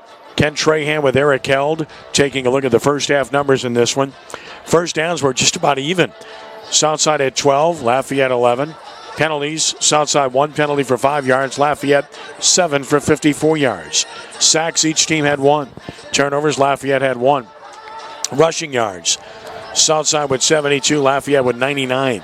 Passing yards, Southside with 305, Lafayette with 86. Total yardage, 377 for Southside, 185 for Lafayette. So, Eric, the Mighty Lions did move the ball, just weren't able to put points on the board, but they had absolutely no answer for the Southside offense. Dillian Monette, 10 of 12, 305 yards, 6 touchdowns in the half. Jack Pruitt, 4 catches, 161 yards, 4 scores.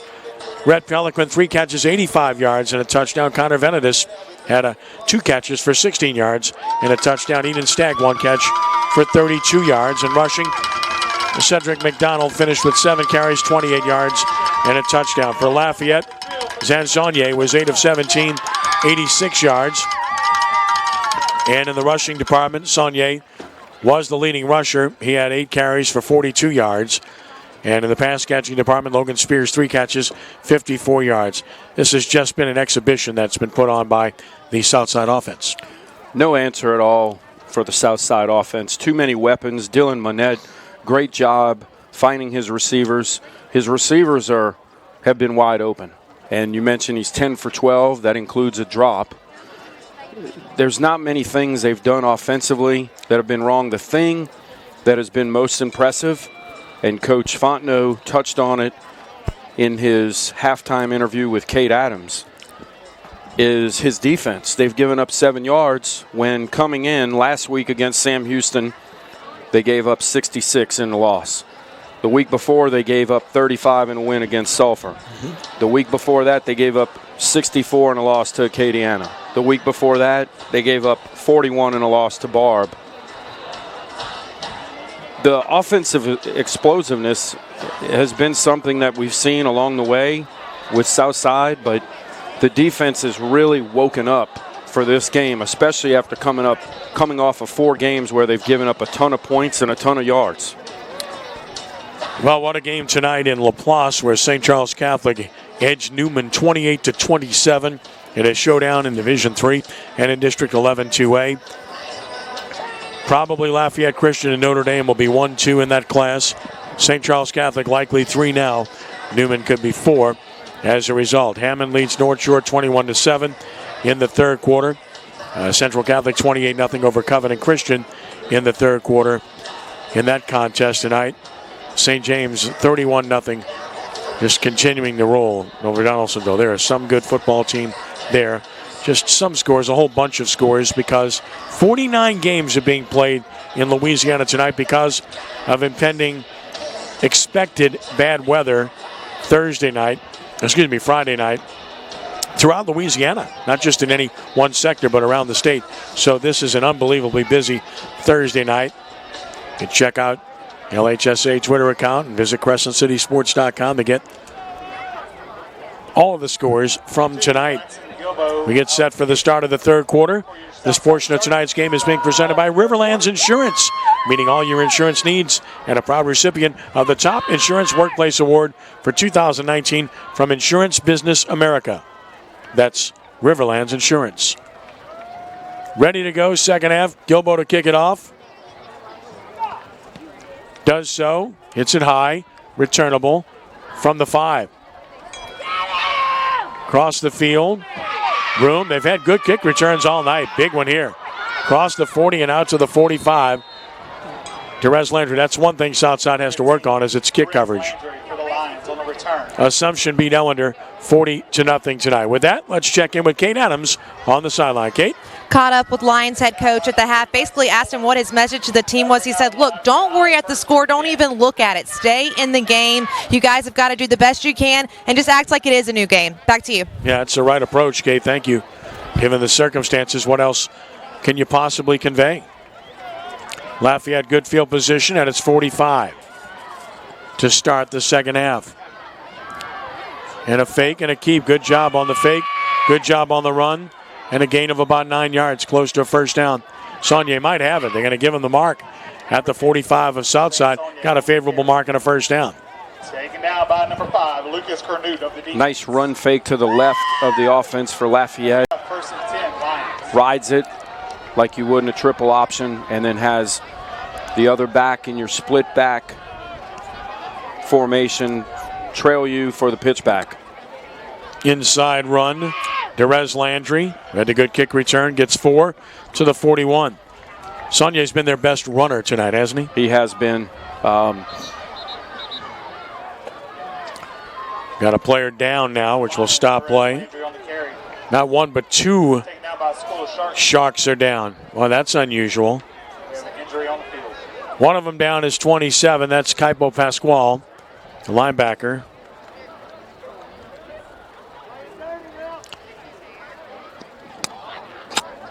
Trying to pick out the other. Looks like Cully Holden. We'll double check that. So 2 linebackers on the same play go down for Southside. Boy, that's unusual. Assumption shut out Ellender 40-0. Mustangs are a good football team as well. Now 35-0 Central Catholic over Covenant Christian in the third quarter of that game. All right. So one player's up and he's limping off. And that is Cully Holden. St. James lead now is 45-0 early in the third quarter. Northwood leads Woodlawn 14-12 in the third quarter. That's Woodlawn of Shreveport, of course. Arcadia 34, Lincoln Prep nothing at the half.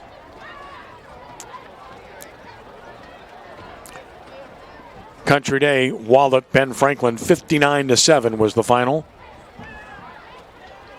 Another game that I thought would be a good one tonight is Ruston and Alexandria. Last time I checked, it was 3-3. Second player's up, and he's walking off. Ruston 6, Alexandria 3 in the third quarter. Saw Alexandria 2 weeks ago against West Monroe playing the Rebels tight, and we had an opportunity to see Ruston against Airline way back in week 3. Seems like an eternity ago. Halftime, Carr 12, Landry Walker 6 in the Battle of Algiers. 2nd and 6 after both players are off the field now. 2 replacements, remember that. And they want to throw it. Deep down the field, post pattern, beautiful throw and draw. Wow. In and out of his hands. You can't make a better throw than that. Beautiful throw by Saunier. Pass incomplete to number 11. Kavon Valère just couldn't hold on. When I'm telling you nothing is going the way of the Lions, when it rains, it pours, unfortunately. And there's no rain here tonight, thank goodness, unlike what is expected tomorrow night. Great throw. Great throw on the post against the quarters coverage defense. Got 2 steps on top of the corner. Great throw, no catch, unfortunately. 3rd and 6. And they blew the whistle before the snap. Pre-snap penalty. This will work against the Mighty Lions. Going to cost them 5, so now 3rd down and 11 yards. Or rather, 3rd down and 11. That's correct, at the 46. 3-by-1 formation, motion the back out the backfield to trips. Fans up, let's hear you. Looked like a quarterback run, which has been one of their more successful plays tonight on offense for the Mighty Lions. 3rd and 6 at the 46. Saunier to throw. Saunier under pressure, steps up. Swims left, throws, nice throw. Sit down catch at about the 41 and a first down. Well delivered to Gabe Navarro. That's a good throw. 15 yards and a first down. Scramble drill, work your way back to the quarterback. If you're the deepest receiver, if you're the shallowest receiver, then you work deeper. Give your quarterback options. First catch by Navarro, but guess what? Penalty Lafayette. I mean, it's going back to where it was originally, so the play will count, right? And then the final penalty after the play of 15 yards. Correct. So another unsportsmanlike. It comes after the play, so the play stands. It is a first down, but then they give the 15 yards that they just gained back. Moves back almost to the identical spot as it was before. I believe that's the 4th personal foul against Lafayette. Cost them 15. And that's 9 penalties, 74 yards. 1st and 10 of the 46. Blitz on, picked up. Stepping up, decides to run, and gets to the 41. Pick up of 5 for Saunier. Number 10, Zane Saunier on the keeper. Taken down by number Great coverage there by Southside. Watch those guys in their quarters coverage stay over the top. The backer dropped underneath. The receiver for the Lions, great coverage. Keeping it over the top, linebackers underneath. Forcing Saunier to scramble and run. It's been one of their best offensive plays. Hammond leads North Shore 28-7. 3rd quarter. Tornadoes. 2nd and 5. Running inside and smothered. No gain. Going to be 3rd down and 5 as Landry had no chance to get started there. Landry on the carry. One thing that's kind of gone overlooked for Southside with all the explosive plays is on both sides of the ball, their physicality at the point of the attack. Shark Nation, 3rd down and 5. Let's go. 3rd and 5 at the 41. Fans up, fins up. Let's hear you.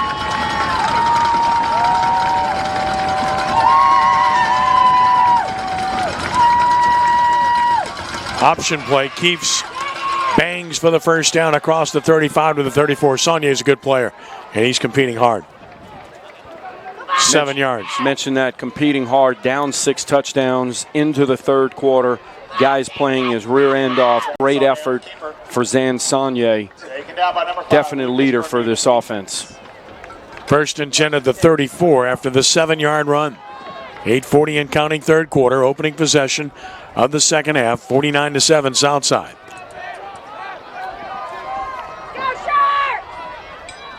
Saunier fakes and throws, and the receiver wasn't quite ready for it. Incomplete for 13, Logan Spears. Looked like power RPO there. Logan Spears incomplete. On a speed out, 5-yard speed out for Spears at the bottom off the RPO power play action. Something you're beginning to see more and more from offenses around the state. And it's moving from college and high school up to the pros as well. Central Catholic now up 42-0 on Covenant Christian in the 4th quarter. 2nd and 10 of the 34. Motion to the wide side. Saunier over the middle, this time dropped again. Again, he put it right between the numbers, and unfortunately, Spears cannot catch it. Great call, something that goes back to game planning. You're in your 2-by-2 formation. Motion your slot receiver across to isolate your single receiver and your best guy in Spears at the bottom. Get the defender's eyes to move with the motion, and you've got him on the slant, wide open. Unfortunately, when it rains, it pours, it seems. Haynesville 33, Ringgold 6 in the 3rd quarter tonight. 3rd and 10 of the 34. Wants to throw. Saunier's going to throw the deep out. Nice throw. And it is caught. That's a long throw to make. He couldn't make it more accurately. 1st down inside the 25, down about the 23. That's Kavan Valera on the catch Nice, to the 23. Nice driving throw there by Saunier. And at the bottom, what's something we've seen the Lions run is where Spears runs in, picks the linebacker wheel route out of the backfield by the running back. Keeps it across the 20 and down to the 19. Picks up 4 yards. Number 10, Zane Saunier on the keeper. Long drive here. They're sure keeping Southside's offense off the field. Best way to defend them, right? You got it. Saunier coming in, averaging a little bit over 5 yards a carry. Been their best offensive weapon tonight. 12th play of the drive. 2nd down from the 19 and 6 yards to go. And the whistle sounds before the snap. Another pre-snap penalty against Lafayette. Will cost them 5 more. False start is the 10th penalty on the Mighty Lions for 79 yards. You know, the story of the game, of course, is the explosiveness we've seen from the Shark offense. But one of those that is right below it is a number of penalties that the Lions have taken on themselves, and then they've shot themselves in the foot, putting themselves behind the sticks on offense. Play fake, rolling left, looking, throwing, and again out of the hands. Pretty good throw, hit the hands. Not an easy catch. Intended for Logan Spears. Nice job by the Sharks defense in their coverage on the play action fake. Pressure forces Saunier out of the pocket. And great job by the receiver in the scramble drill. Put your foot in the ground and mirror the quarterback, and almost made a great play there on the scramble. 3rd down and 11 from the 24. Trip set right. Saunier surveys, looks, throws, one-on-one end zone, and he did not catch it. Wow. Another receiver there. Another play not made. Just another opportunity by the boards for Lafayette. And they've had some in this game, haven't they? They have some. They have had opportunities on offense, and I believe that is the 5th drop on offense. Saunier's numbers don't look good. No, he's 10 for 24 for 112, but it should be a lot more than that. You throw the 5 drops in there and the number of times where he's had to throw the ball away. He's overshot his receivers a few times, but his numbers should be better. His guys got to help him out. 4th and 11, obviously going for it. With time, throws. This time is no shot into coverage. And incomplete, double coverage, good coverage. And the ball will go over on downs. Pass intended for Valera. And incomplete, a long possession results in nothing for Lafayette. And with 6:58 to play in the 3rd quarter, Southside will get the ball for the first time after a 5-minute and 2-second possession that netted nothing. Great coverage by the Sharks there over the top, get the backer underneath, and in essence you're double covering the receiver. Really impressed with the discipline in the drops of the Southside linebackers where their secondary is playing quarters coverage. Really impressed with it. 14-play drive and no points. From the 24-yard line, power formation. Keep it on the ground. That figures to be prevalent here in the half for Southside, and a gain of 1. So it will be 2nd down and 9. Number 3, Joe Kramer. Kramer on the carry. Let's go, Sharks! Taken down by Dino Lyons. Got a yard, 2nd and 9 at the 25.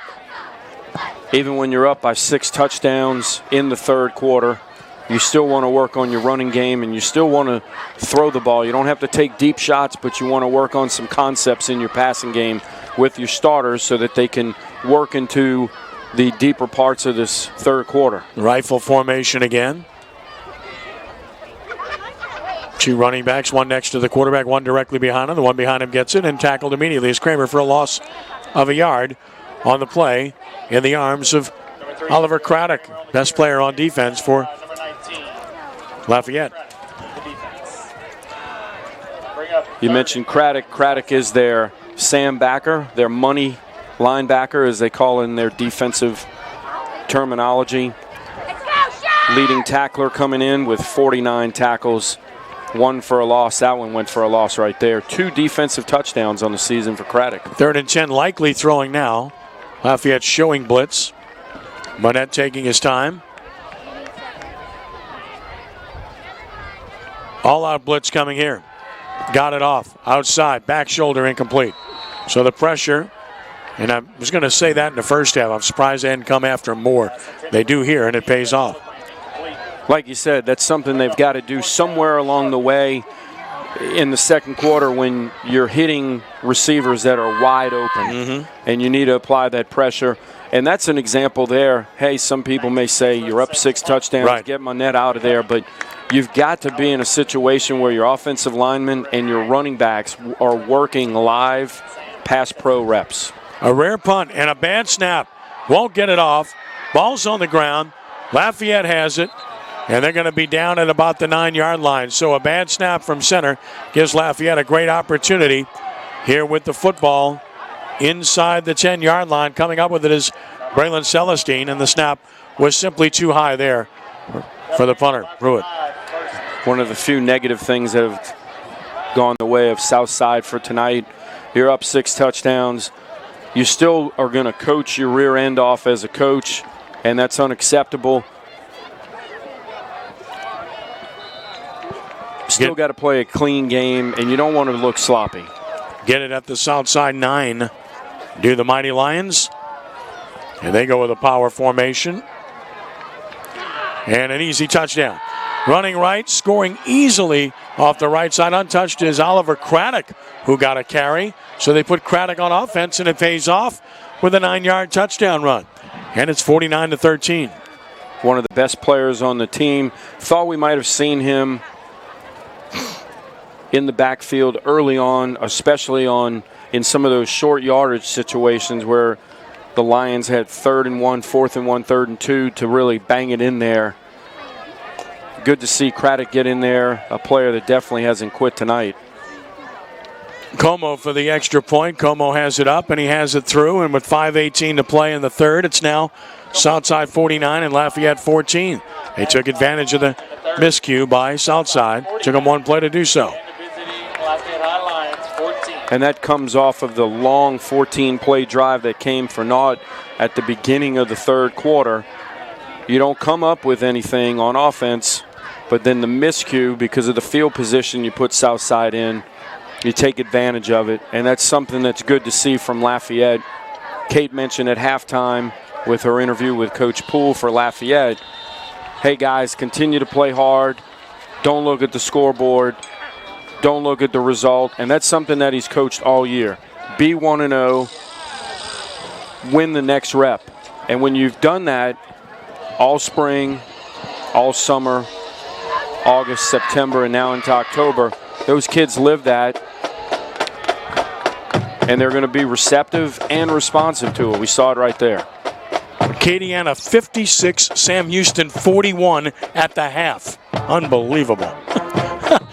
I thought we were at an explosive Are game. you kidding me? Onside kick and a recovery by Southside. Good job. At about the 49. They go to the fourth quarter. Oakdale leads Vinton 27-24. So here with 5:17 to play in the third, Southside gets it back with good field position at its own 48-yard line. Tried to run the ball. The last possession, understandably so, with the big lead, and of course they weren't able to do much, so we'll see if they're going to stick with the run here or not. Running back will be Cedric McDonald. Receivers to either side, tight end in the slot right. Again, they're blitzing. Quarterback keep, it's open. 50, outside 45, made the right cut, 40. Monette just glides, doesn't he? Just a smooth, good-looking athlete. Inside the 35, he has a first down all the way down to about the 33 of Lafayette. Gain of 19 yards. Very smooth runner, as you mentioned. Made some nice cuts along the way, set up defenders, and then got out of bounds without taking a shot. Would have liked to see him have the football in his outside arm, though, as you saw it come loose late. And those are things, you're up by 35 points. Those are the little things you want to work on, because when you get to win number 5, and then hopefully you can find one on the way out to get yourself in the playoffs, that's going to help you in the first round. From the 33, handoff inside, and that's going to be nothing doing. Cedric McDonald hit down right away for no gain. It's 2nd and 10. Still some things you have to work on. You have to work on your run game, your offensive line working together on your zone and your powers, your receivers with their right concepts, driving in their routes, making their cuts off the correct foot. You can still work on all those things. 2nd and 10 at the 33. Monette wisely letting the play clock run down, shortening this game. Keeps it, runs left, it's open, 30, 25, gets down close to the first down. Will depend on the mark. He needed the 23. That's about where he's at. First down. He got it. And wisely got out of bounds without taking a hit. Well, he doesn't want to stop the clock, but he doesn't want to take the hit, and that's the way it should be. So the right thing to do. A gain of 10 and a first down to the 23 for Dillian Monette. You get up here 56-14 and then make a stop on defense. Then it's about the time, hey, let's take a hard look at getting the backup quarterback in. Speed sweep coming. Pruitt trying to get the edge. 20 and skips down to the 19-yard line for a gain of 4. Number 19, Jack Pruitt on the carry. Reach the edge defender there and then work to the alley with your lead blocker out of the backfield.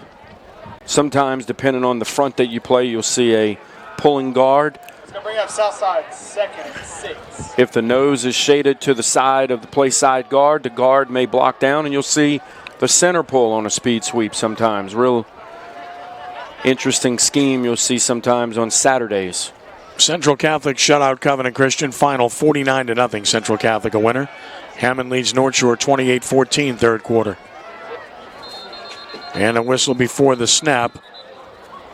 And was a timeout taken? I didn't see it. Yeah, there is a flag. No, there is a flag on the far side. And it's offside against Lafayette. Another mistake by the Mighty Lions. 11th penalty and 84 yards. So it's going to be 2nd and 1 after the penalty. Something they'll definitely talk to their players about, the Lafayette staff, about cleaning up some things there, just the little things, and of course controlling your emotions. 2nd and 1.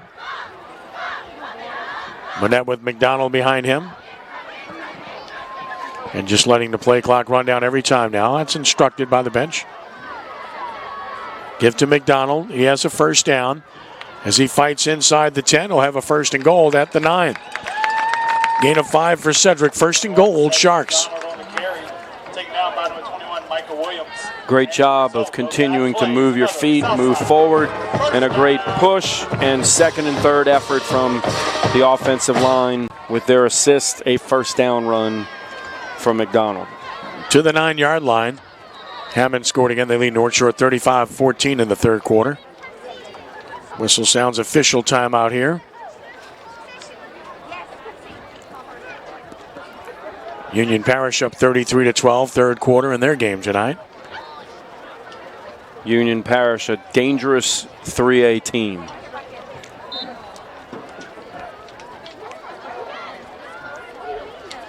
Definitely a threat to make it to Poydras Street, second weekend of December. St. Frederick beat Delta Charter 41-7. That's a final.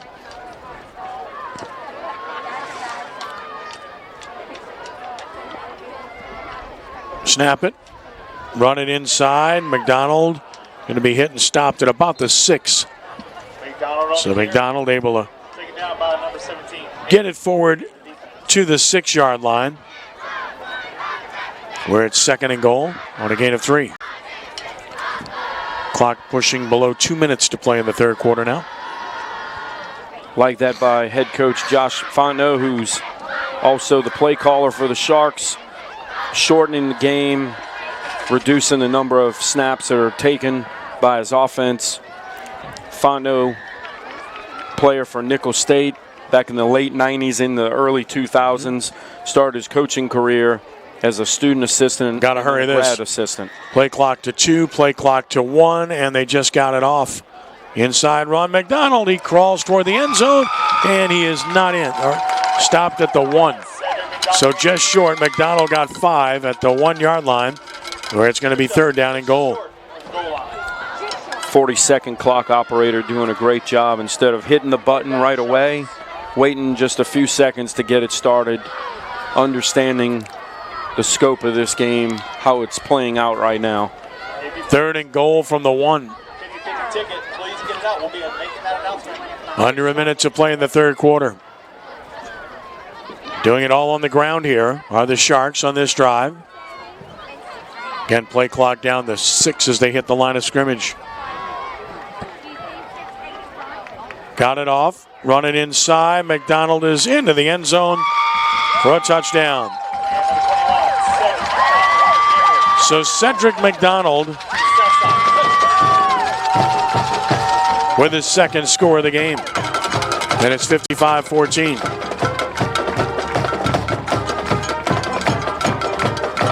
And honesty compels me to say that I'm fighting like crazy to try to read those numbers, doing the best I can. Charcoal gray with dark jersey numbers. The extra point attempt is up, and it is good. So what a night for Braxton Gilbo, who's made every extra point. 8 of them, in fact. And it is now 56-14 with 39 seconds to play in the third quarter. Trying to identify those numbers, Ken, with your 39-year-old eyes, of course. Oh, thank you. You obviously don't know me. Look 39 anyway. Yeah, right. 8-play drive, 52 yards. And another score for Southside, their first of the half, to go up 56-14.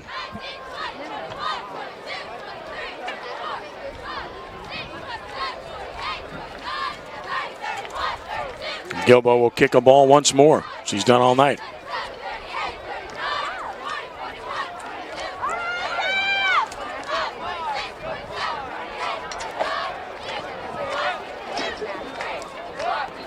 Coach Fontenot getting some new guys in on his kickoff coverage team. Good to see that. Not only guys getting in, but guys getting meaningful reps and building some depth on your kickoff coverage team, which is tremendously important. Pooch kick. No fair catch. A return to the 30, and that's where they'll start with 34 seconds left in the third quarter.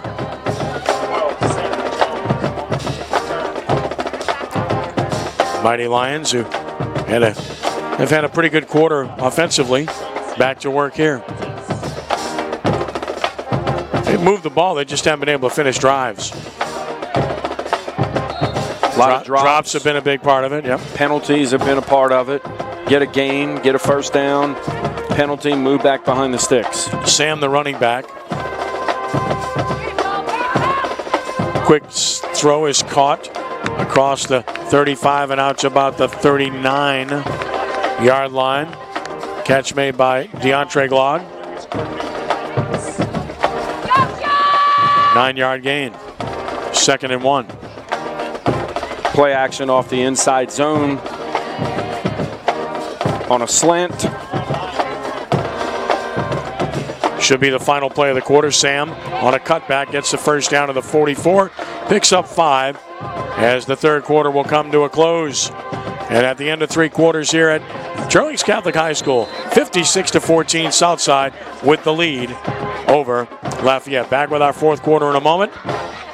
You are watching the Allstate Sugar Bowl LHSAA Thursday Night Football Game of the Week. Visiting guests, Lafayette Lions 14. This time, go ahead and announce that 50-50 raffle ticket for the $272. Ticket number 8462729. That's 8462729. Come up to the press box to claim your winning.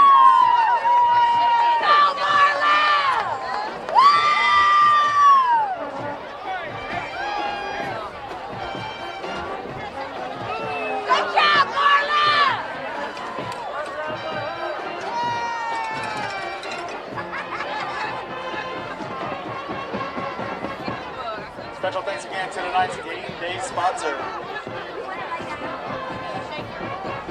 Fourth quarter set to begin, 56-14 the lead for Southside over Lafayette. We'll check in with Kate here in just a moment. Lafayette football at its own 44-yard line to start play here in the fourth quarter. And on first down, a run to the left will go nowhere. Smothered for no gain on the play is Landry. And with that, let's check in with Kate Adams. Kate?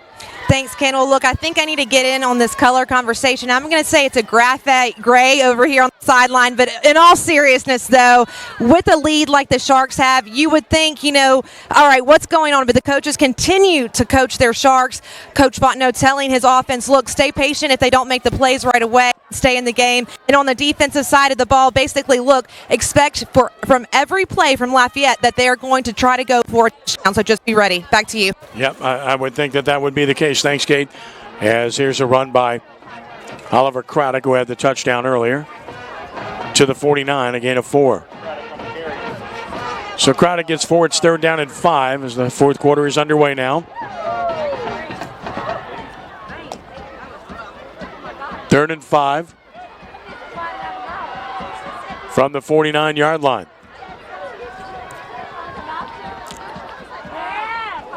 Snap it, wants to throw it, does inside. That's caught across the 40. Craddock down about the 39-yard line, and that'll be a first down for Lafayette. Nice job of the Lions moving the chains there. The play before, out of split backs, inside zone option. To the 38 officially. Quick throw here, that's caught. And barreling down inside the 30 is Gabe Navarro. Now screen for the Lions, and then just block the perimeter, a drill you work all the time on Monday and Tuesday. Wants to throw again. Looking, throwing, caught, 15, 10, 5, and a touchdown. Did he get in? Waiting for the signal. They're going to say no. Inside the 1-yard line. Doesn't get much closer than that. Derez Landry caught it. But they're not going to give him the touchdown there. So 27 yards and a 1st and goal at the 1. Great job by the Lions on their scramble drill. Looking at the replay, officials, I believe, got it right. Just inside the 1-yard line. Power formation now. Sam the deep back. Saunier will keep himself and he will score. So Saunier with a 1-yard touchdown run makes it 56-20. Very impressive drive. Again, they've played much better in the second half, haven't they? Without a doubt on offense, moving the ball. Even their first drive, 14 plays where they came up without any points, they were deep inside the 20 and then scored their second touchdown of the game off of a miscue by Southside. And that's something we didn't see from Lafayette in the first half. Extra point is up, and it is good. 56-21 now as a result. With 10:08 left to play in the quarter. As Como come in and converted the extra point. And again, Lafayette showing that they have pride. They certainly aren't going away here. It's one thing you want to see, Ken, from your team when you're down now in the fourth quarter by 35, continuing to give great effort. Do not look at the scoreboard. If your effort depends on what the score is or what the result may be, we have problems. But it's great to see that Lafayette is continuing to play hard. It'll be interesting to see if they line up and try an onside kick again as they did after their previous touchdown. They've tried it a couple of times with no success.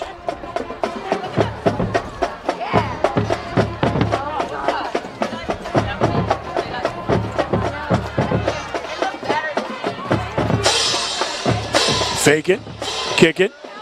Should call fair catch, but they'll get on it anyway.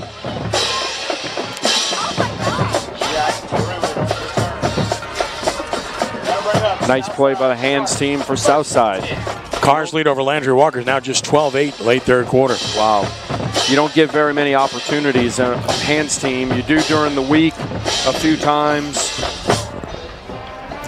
You can work on it in the summer and in August, get your hands team together and fire balls at them for a number of times. But the best practice you get, just like in any situation, is being under the lights on game night.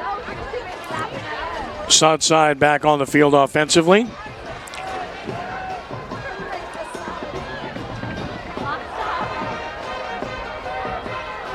Starting from their own 45-yard line. Barnett will be in shotgun, figuring to run the ball. And they do. McDonald has yards across midfield, and he keeps his balance and gets down to the 46, maybe the 47. We'll see where they mark it. Good game, though, on first down. Nice job. Picked up 9. Nice job by McDonald. One thing you want to do if you're Southside, work on your running game here. Continue to have your offensive line work on their stance, their first step, their explosion out of their stance, and working at blocking different fronts that they'll see throughout the remainder of the fourth quarter. Take their time running plays as they've been doing throughout this second half. 2nd and 1. McDonald again, first down and more. He's gone.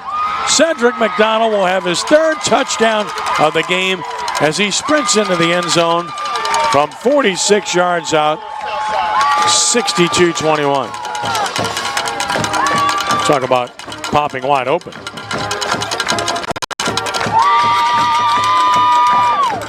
Yeah, can pop wide open on power.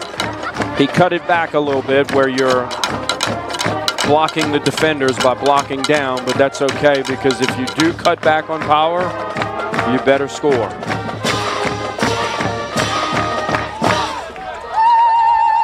Gilbo tries to keep his perfect game going, 8 for 8 on extra points.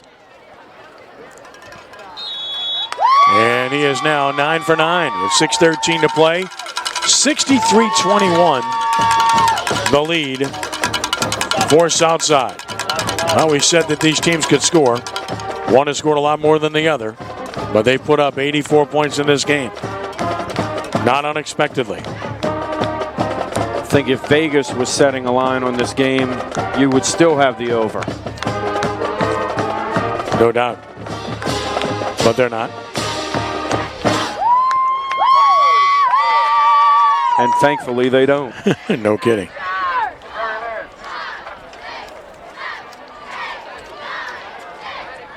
So McDonald's had a big game now. 3 touchdowns for him. He's got 97 yards rushing in the game after that 46-yard touchdown run. Union Parish up 33-20. 4:54 to play in the third quarter. Their game.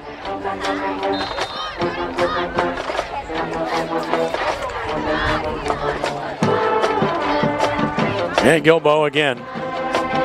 One of the busiest nights of his life, right? Returnable. This has been a plus for Lafayette, their kickoff returns. And this time pretty well covered, but a face mask possibly or a horse collar. One of the two is going to be called here on the return by Landry. Well, again, Southside's only had 1 penalty for 5 yards up until now in this game. Something else they've done well. But I think they got another one coming here. Yeah, definitely when you look at the difference in penalty yards, that has a say in the 42-point difference on the scoreboard. The yardage that Lafayette has lost on offense or has allowed Southside to gain when they're on defense. And that one, of course, is on Southside. They're only the second one, as you mentioned. 9:05 to play. Run it left toward the boundary and tackled. Out of bounds. Stops the clock. I don't think anybody wanted to see that. Landry on the carry.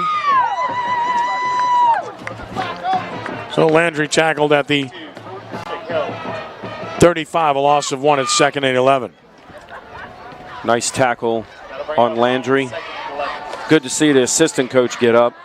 Tackle by number 22, Jake Held. No relation, but I'll claim him tonight. Distant cousin. He makes a good play. He's yours, yeah, sure. 2nd and 11. Play fake. Oh, blitz was on. Clean shot. Great job by Saunier to avoid it. And he goes upfield for a first down. He's a good football player. Saunier across midfield. He's down to the 48 of Southside, a gain of 17 when he should have been sacked. Nice lefty thrower. Saunier, and then very impressive being unfazed when flushed out of the pocket and having to make a play with his feet. Gain of 17 out of that to the 48 of Southside.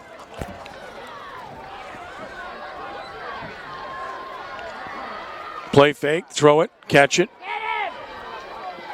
And knocked out of bounds again near the first down marker.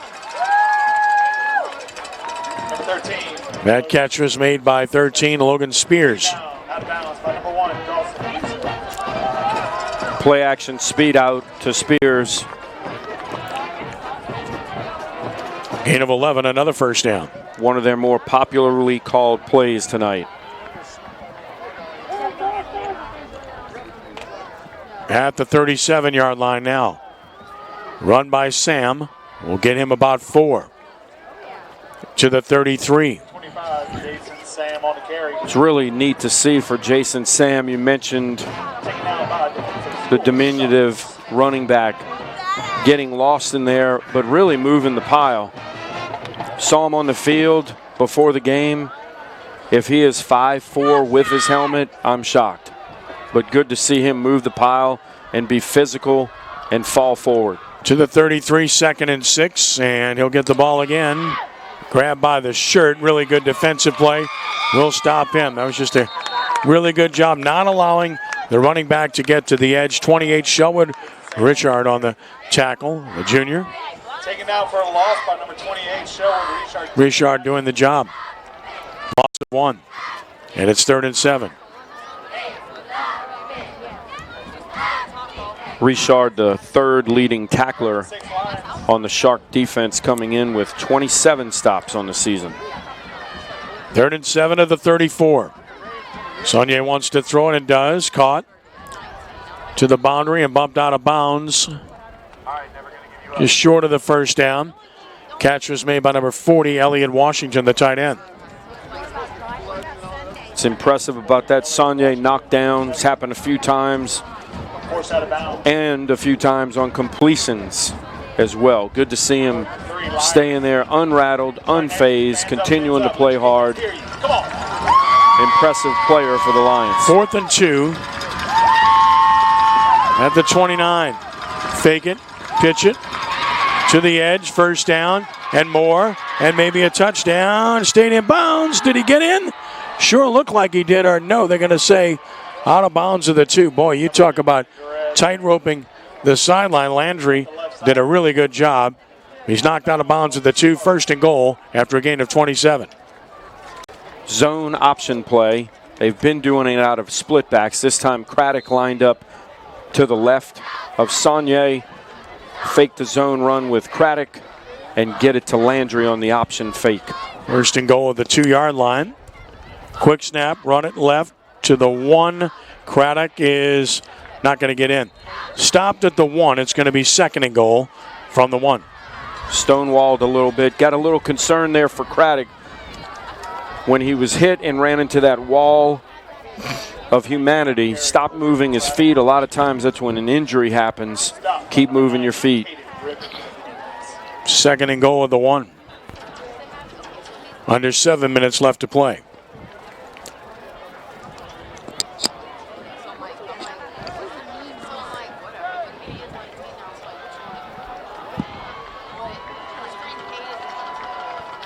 Subbing in a lineman.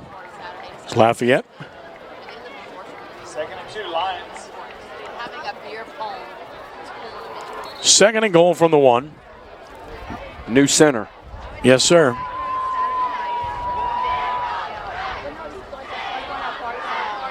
Give inside, easy touchdown, Craddock. His 2nd of the game, so Oliver Craddock scores from 1 yard out and makes it 63-27. Nice thing to see there was when center Jacob Burhorst left the game for Corey St. Julian, who comes in at a moment's notice, probably not having an opportunity to get snaps on the sideline, and executed the snap flawlessly. Como for the extra point. Snap it, spot it, kick it, and he's got it. 6:47 left to play in the game. It is now 63-28 in favor of Southside. 9-play drive, and it went 64 yards. For the scores, Lafayette has played much better in the second half. Give them a lot of credit in that regard. No quit, great effort in the Lions. Coach Poole telling his guys, don't look at the scoreboard, don't think about the result, play the next play. Some really impressive drives that they put together. When you look at the film tomorrow and film study to review things, keep it positive, correct the mistakes, and then look at the positive things that you've done, because you'll be 4-4 and you have Sam Houston and Acadiana remaining on your schedule. Conversely, Southside has Como and New Iberia. Right. Como, a pretty good football team in 3-5A, and then you have New Iberia who struggled.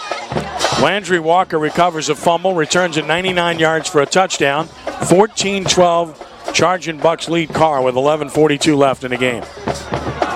That would be a huge upset. And returned. Good job to field it, and still going. What a return. What an effort. Fantastic job. Knocked out of bounds. That's just an outstanding job by a really good football player in Pruitt. Heads up, smart, and just a good athlete. Another opportunity for the hands team to work. Great job possessing it and then finding some yardage. And conversely for Lafayette, you've had an opportunity to execute all the different onside kicks that you work on. So next week, if you're in that situation against Sam Houston or down the road against Acadiana, it's been seen on film, you don't know what to defend. So we will see new faces in the game in some front here. New quarterback is in the game. And that is number 18, Gavin Menard, the sophomore who's in. And the snap gets by him. Well, this is what you see when you have substitutions, a muff, loss of 11. 18, Gavin Menard. Menard, 2 for 2 on the season for 21 yards. Well, they like to have a fairly lengthy possession here, but that's not likely to happen after a loss of 11. We're at 2nd and 21 now. Menard, 1 rush attempt for 18 yards this year. McDonald's still the running back. He needs 3 more yards for a 100-yard game. Someone might be letting the coaches know if he gets 3 more, he hits the century mark. Well, he gets it here and he's lost yardage, so now he needs about 5 more. He's gobbled up short of the line of scrimmage. So this possession going backwards. Loss of 1 to the 26. 3rd down and 22. Making 96 yards rushing from McDonald. Under 5:30 to play in the game. Perimeter run here from McDonald, or if you elect to throw it, throw your best screen with your backup quarterback, something safe, something he's probably real comfortable with.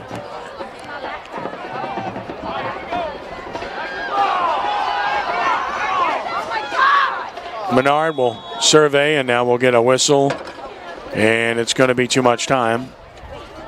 Delay of game on Southside. So you talk about a possession going backwards. This is that. 3rd penalty, 25 yards. Any coach would be happy with that number. Keep those penalties to 5 or fewer a game, and you have to be happy with that. You get about 5, you start to be concerned. You get to that 10 mark, real trouble. Menard just a quarterback keep, 30-25, and he steps out of bounds at about the 22, so he picks up 9. 18, Gavin Menard on the keeper. forced out of bounds by number 17. So a gain of 9 for Gavin Menard. That'll bring up 4th down, Sharks. And a 4th down at the 22 and 18 yards to go. Stops the clock with 4:59 left. Come on, Sharks, let's go!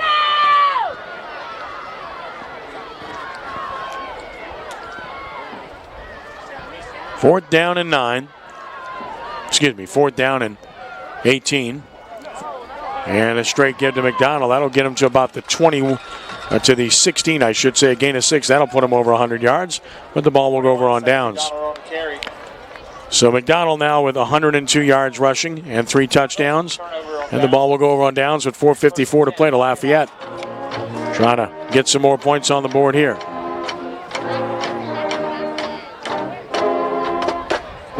At the 16-yard line.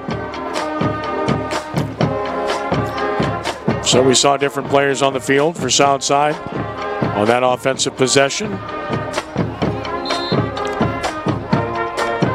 Lafayette will go with its main guys. 1st and 10 from the 16. Give to Sam. Sam gets about a yard to the 17. Be 2nd and 9. Sam's rushed for 28 yards on 9 carries. 2nd and 9 at the 17-yard line. Good to see some new faces on defense for the Sharks.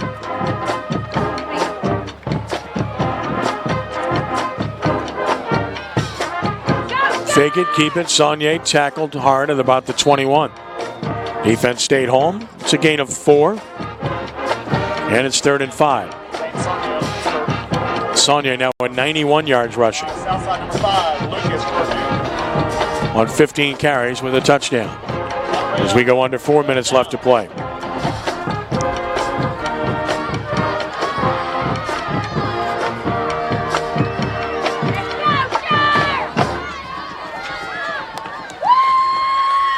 Third down and 5. Saunier pump fakes, looking, throwing, caught. 1st down.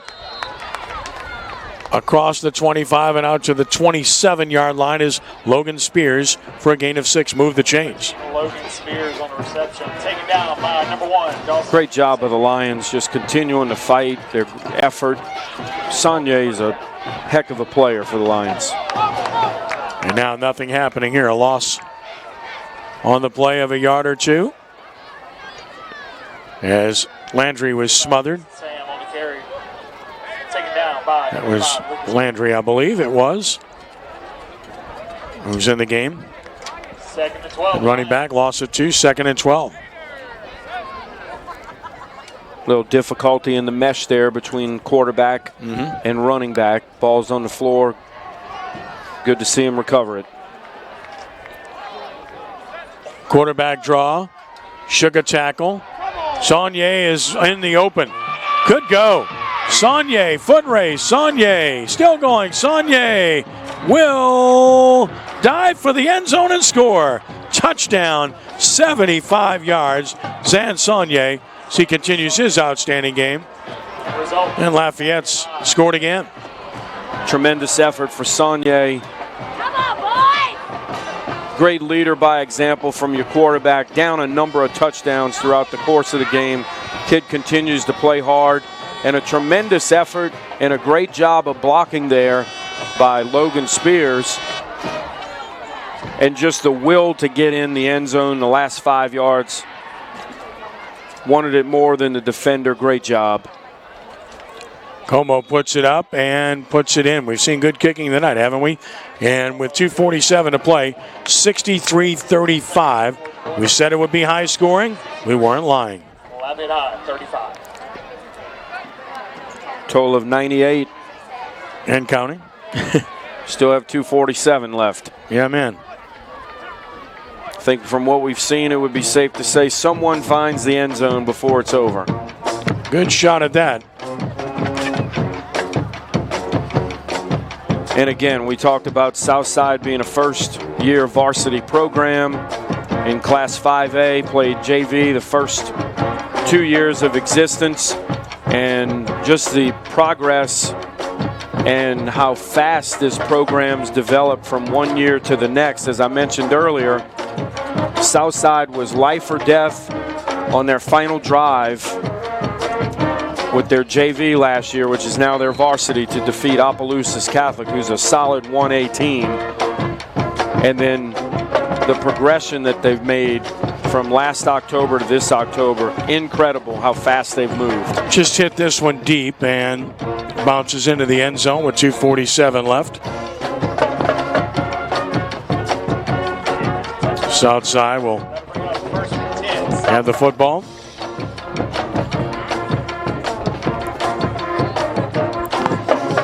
And they'll try and get one first down here, which would put the game away. That's the idea. Run the clock out here.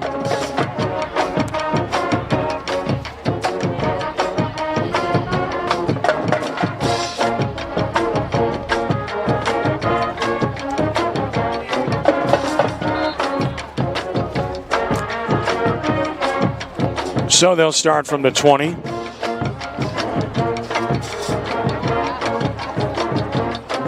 And just a running play left to about the 25, maybe the 26. So a gain of 6 yards for McDonald, who adds to his total.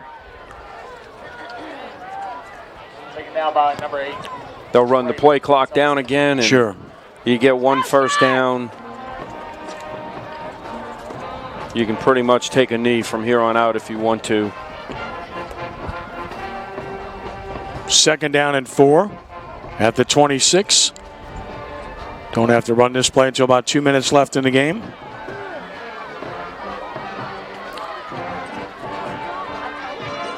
Run McDonald bounces it. He'll get the first down. And he wants to stay in downs. He does. At about the 35, and he got horse collared, so that's going to be 15 more. Another 15. The 5th personal foul call on the Lions. Flag on the play. 9-yard gain on the play. Give him 117 rushing in the game. 15 more coming after the fact.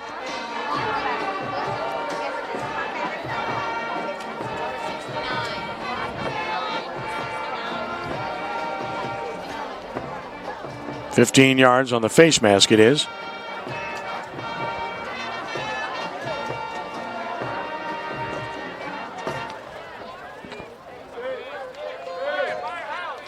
And still tending to the injured player.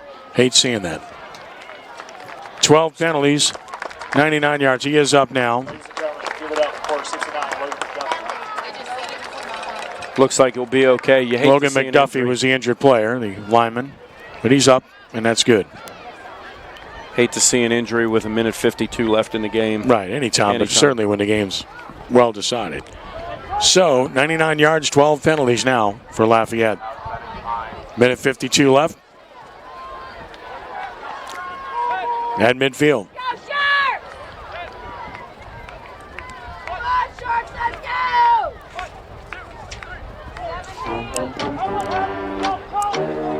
First and 10 on the 50 for Southside.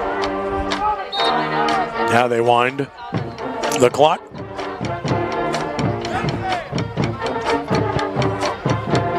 And they can certainly run it out on this possession with the 40-second play clock in effect. Good to get your backup quarterback a run somewhere in here.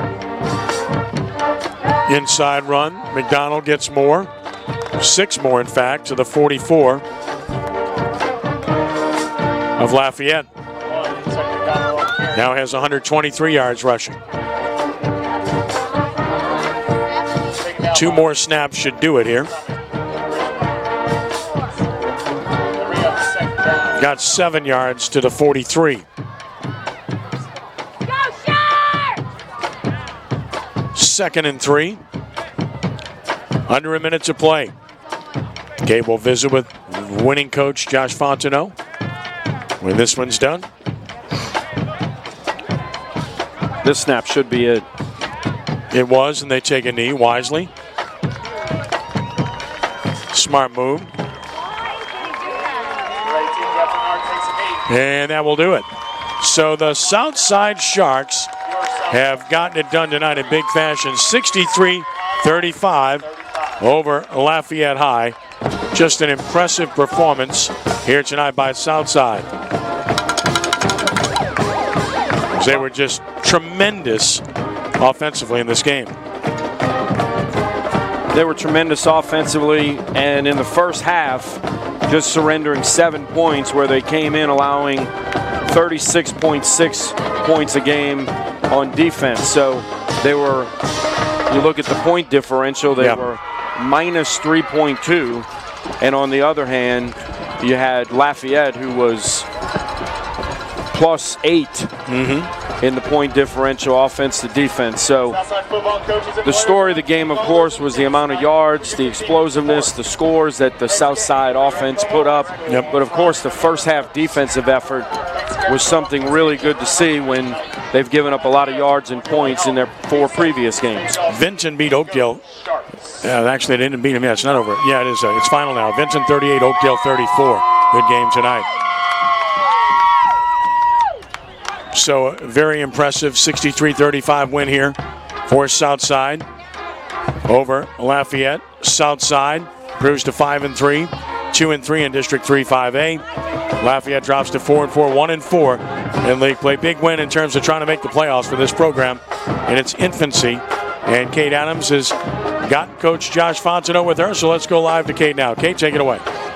Thanks, Ken. Well, Coach Fontenot, a huge district win tonight for your Sharks. I mean, this is basically going to solidify your rankings through Week 8 so far in the regular season. Just talk about what you're impressed with from your team tonight. The whole thing. Very proud. Very proud of the way we just played the whole day. I wish we could have played a little bit on defense in the second half, but they kept coming at us, and they did good. They did a good job of scoring some points when they needed to. Not much else to say. I mean, I'm proud of them. We're good. 5-3, right? Am I right? 5-3 now? Not bad. That's right, Coach. But you do got to give your hats off to Lafayette. They came back in the second half and really battled, even with that huge lead that you guys have. What do you have to say about them tonight? Oh, they did great. I mean, we knew they were going to come out and fight. Coach Poole does a good job with those guys. They fought to stay in it. They did a good job. They had some things going on offense that gave us some trouble, so hats off to them. Some great opportunities tonight for your team to kind of get some work in different areas with a lead like that. How important is that going into big-time games coming up?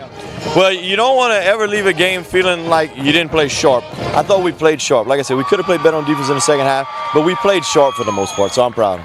Well, again, couldn't be more proud of your Sharks because, look, first season in varsity play, I mean, man, what a season so far. I can't complain. Not much. Thank y'all. Thank y'all very much. Thank you, Coach, and good luck the remainder of the season. Guys? All right, Kate, I thought class there, the way he handled himself, and really good coach, and what a nice young program and a great future this program has at Southside. They win it convincingly here tonight. I mean, this was, again, a performance from start to finish that put them in a great spot. There was never a doubt. 63-35 is the victory here tonight. I want to tell you about a couple of things coming up, though, because we got some great things happening. Next week, the Allstate Sugar Bowl LHSAA Thursday night football game of the week has a special Saturday edition as we head to the New Orleans Catholic League for a matchup between Archbishop Shaw and St. Augustine. Join us next Saturday, November 2nd at 2:30 on the LHSAA live app or on CrescentCitySports.com. And by the way, Crescent City Sports has even more high school football for you this weekend. Tomorrow night, a huge District 6 5A matchup, Mandeville and St. Paul's, coming to you from Hunter Stadium in Covington. Watch it live at CrescentCitySports.com. Then Saturday night, back into the Catholic League, the St. Augustine Purple Knights and the Archbishop Rummel Raiders, also live on CrescentCitySports.com from Joe Yenny Stadium. Both games at 7 p.m. again at CrescentCitySports.com. Victory tastes sweet here tonight, 63-35 for Southside. Cedric McDonald, 125 yards and 3 touchdowns rushing. Dillian Monette did not complete a pass in the second half. Didn't have to. Didn't throw one. 10 of 13, 305 yards, 6 touchdowns. Jack Pruitt, 4 catches, 161 yards, and 4 scores. Give credit to Zan Zonye, who had 166 yards rushing and 2 touchdowns and passed for 193 yards for Lafayette. Eric, your final thoughts about what we saw here tonight?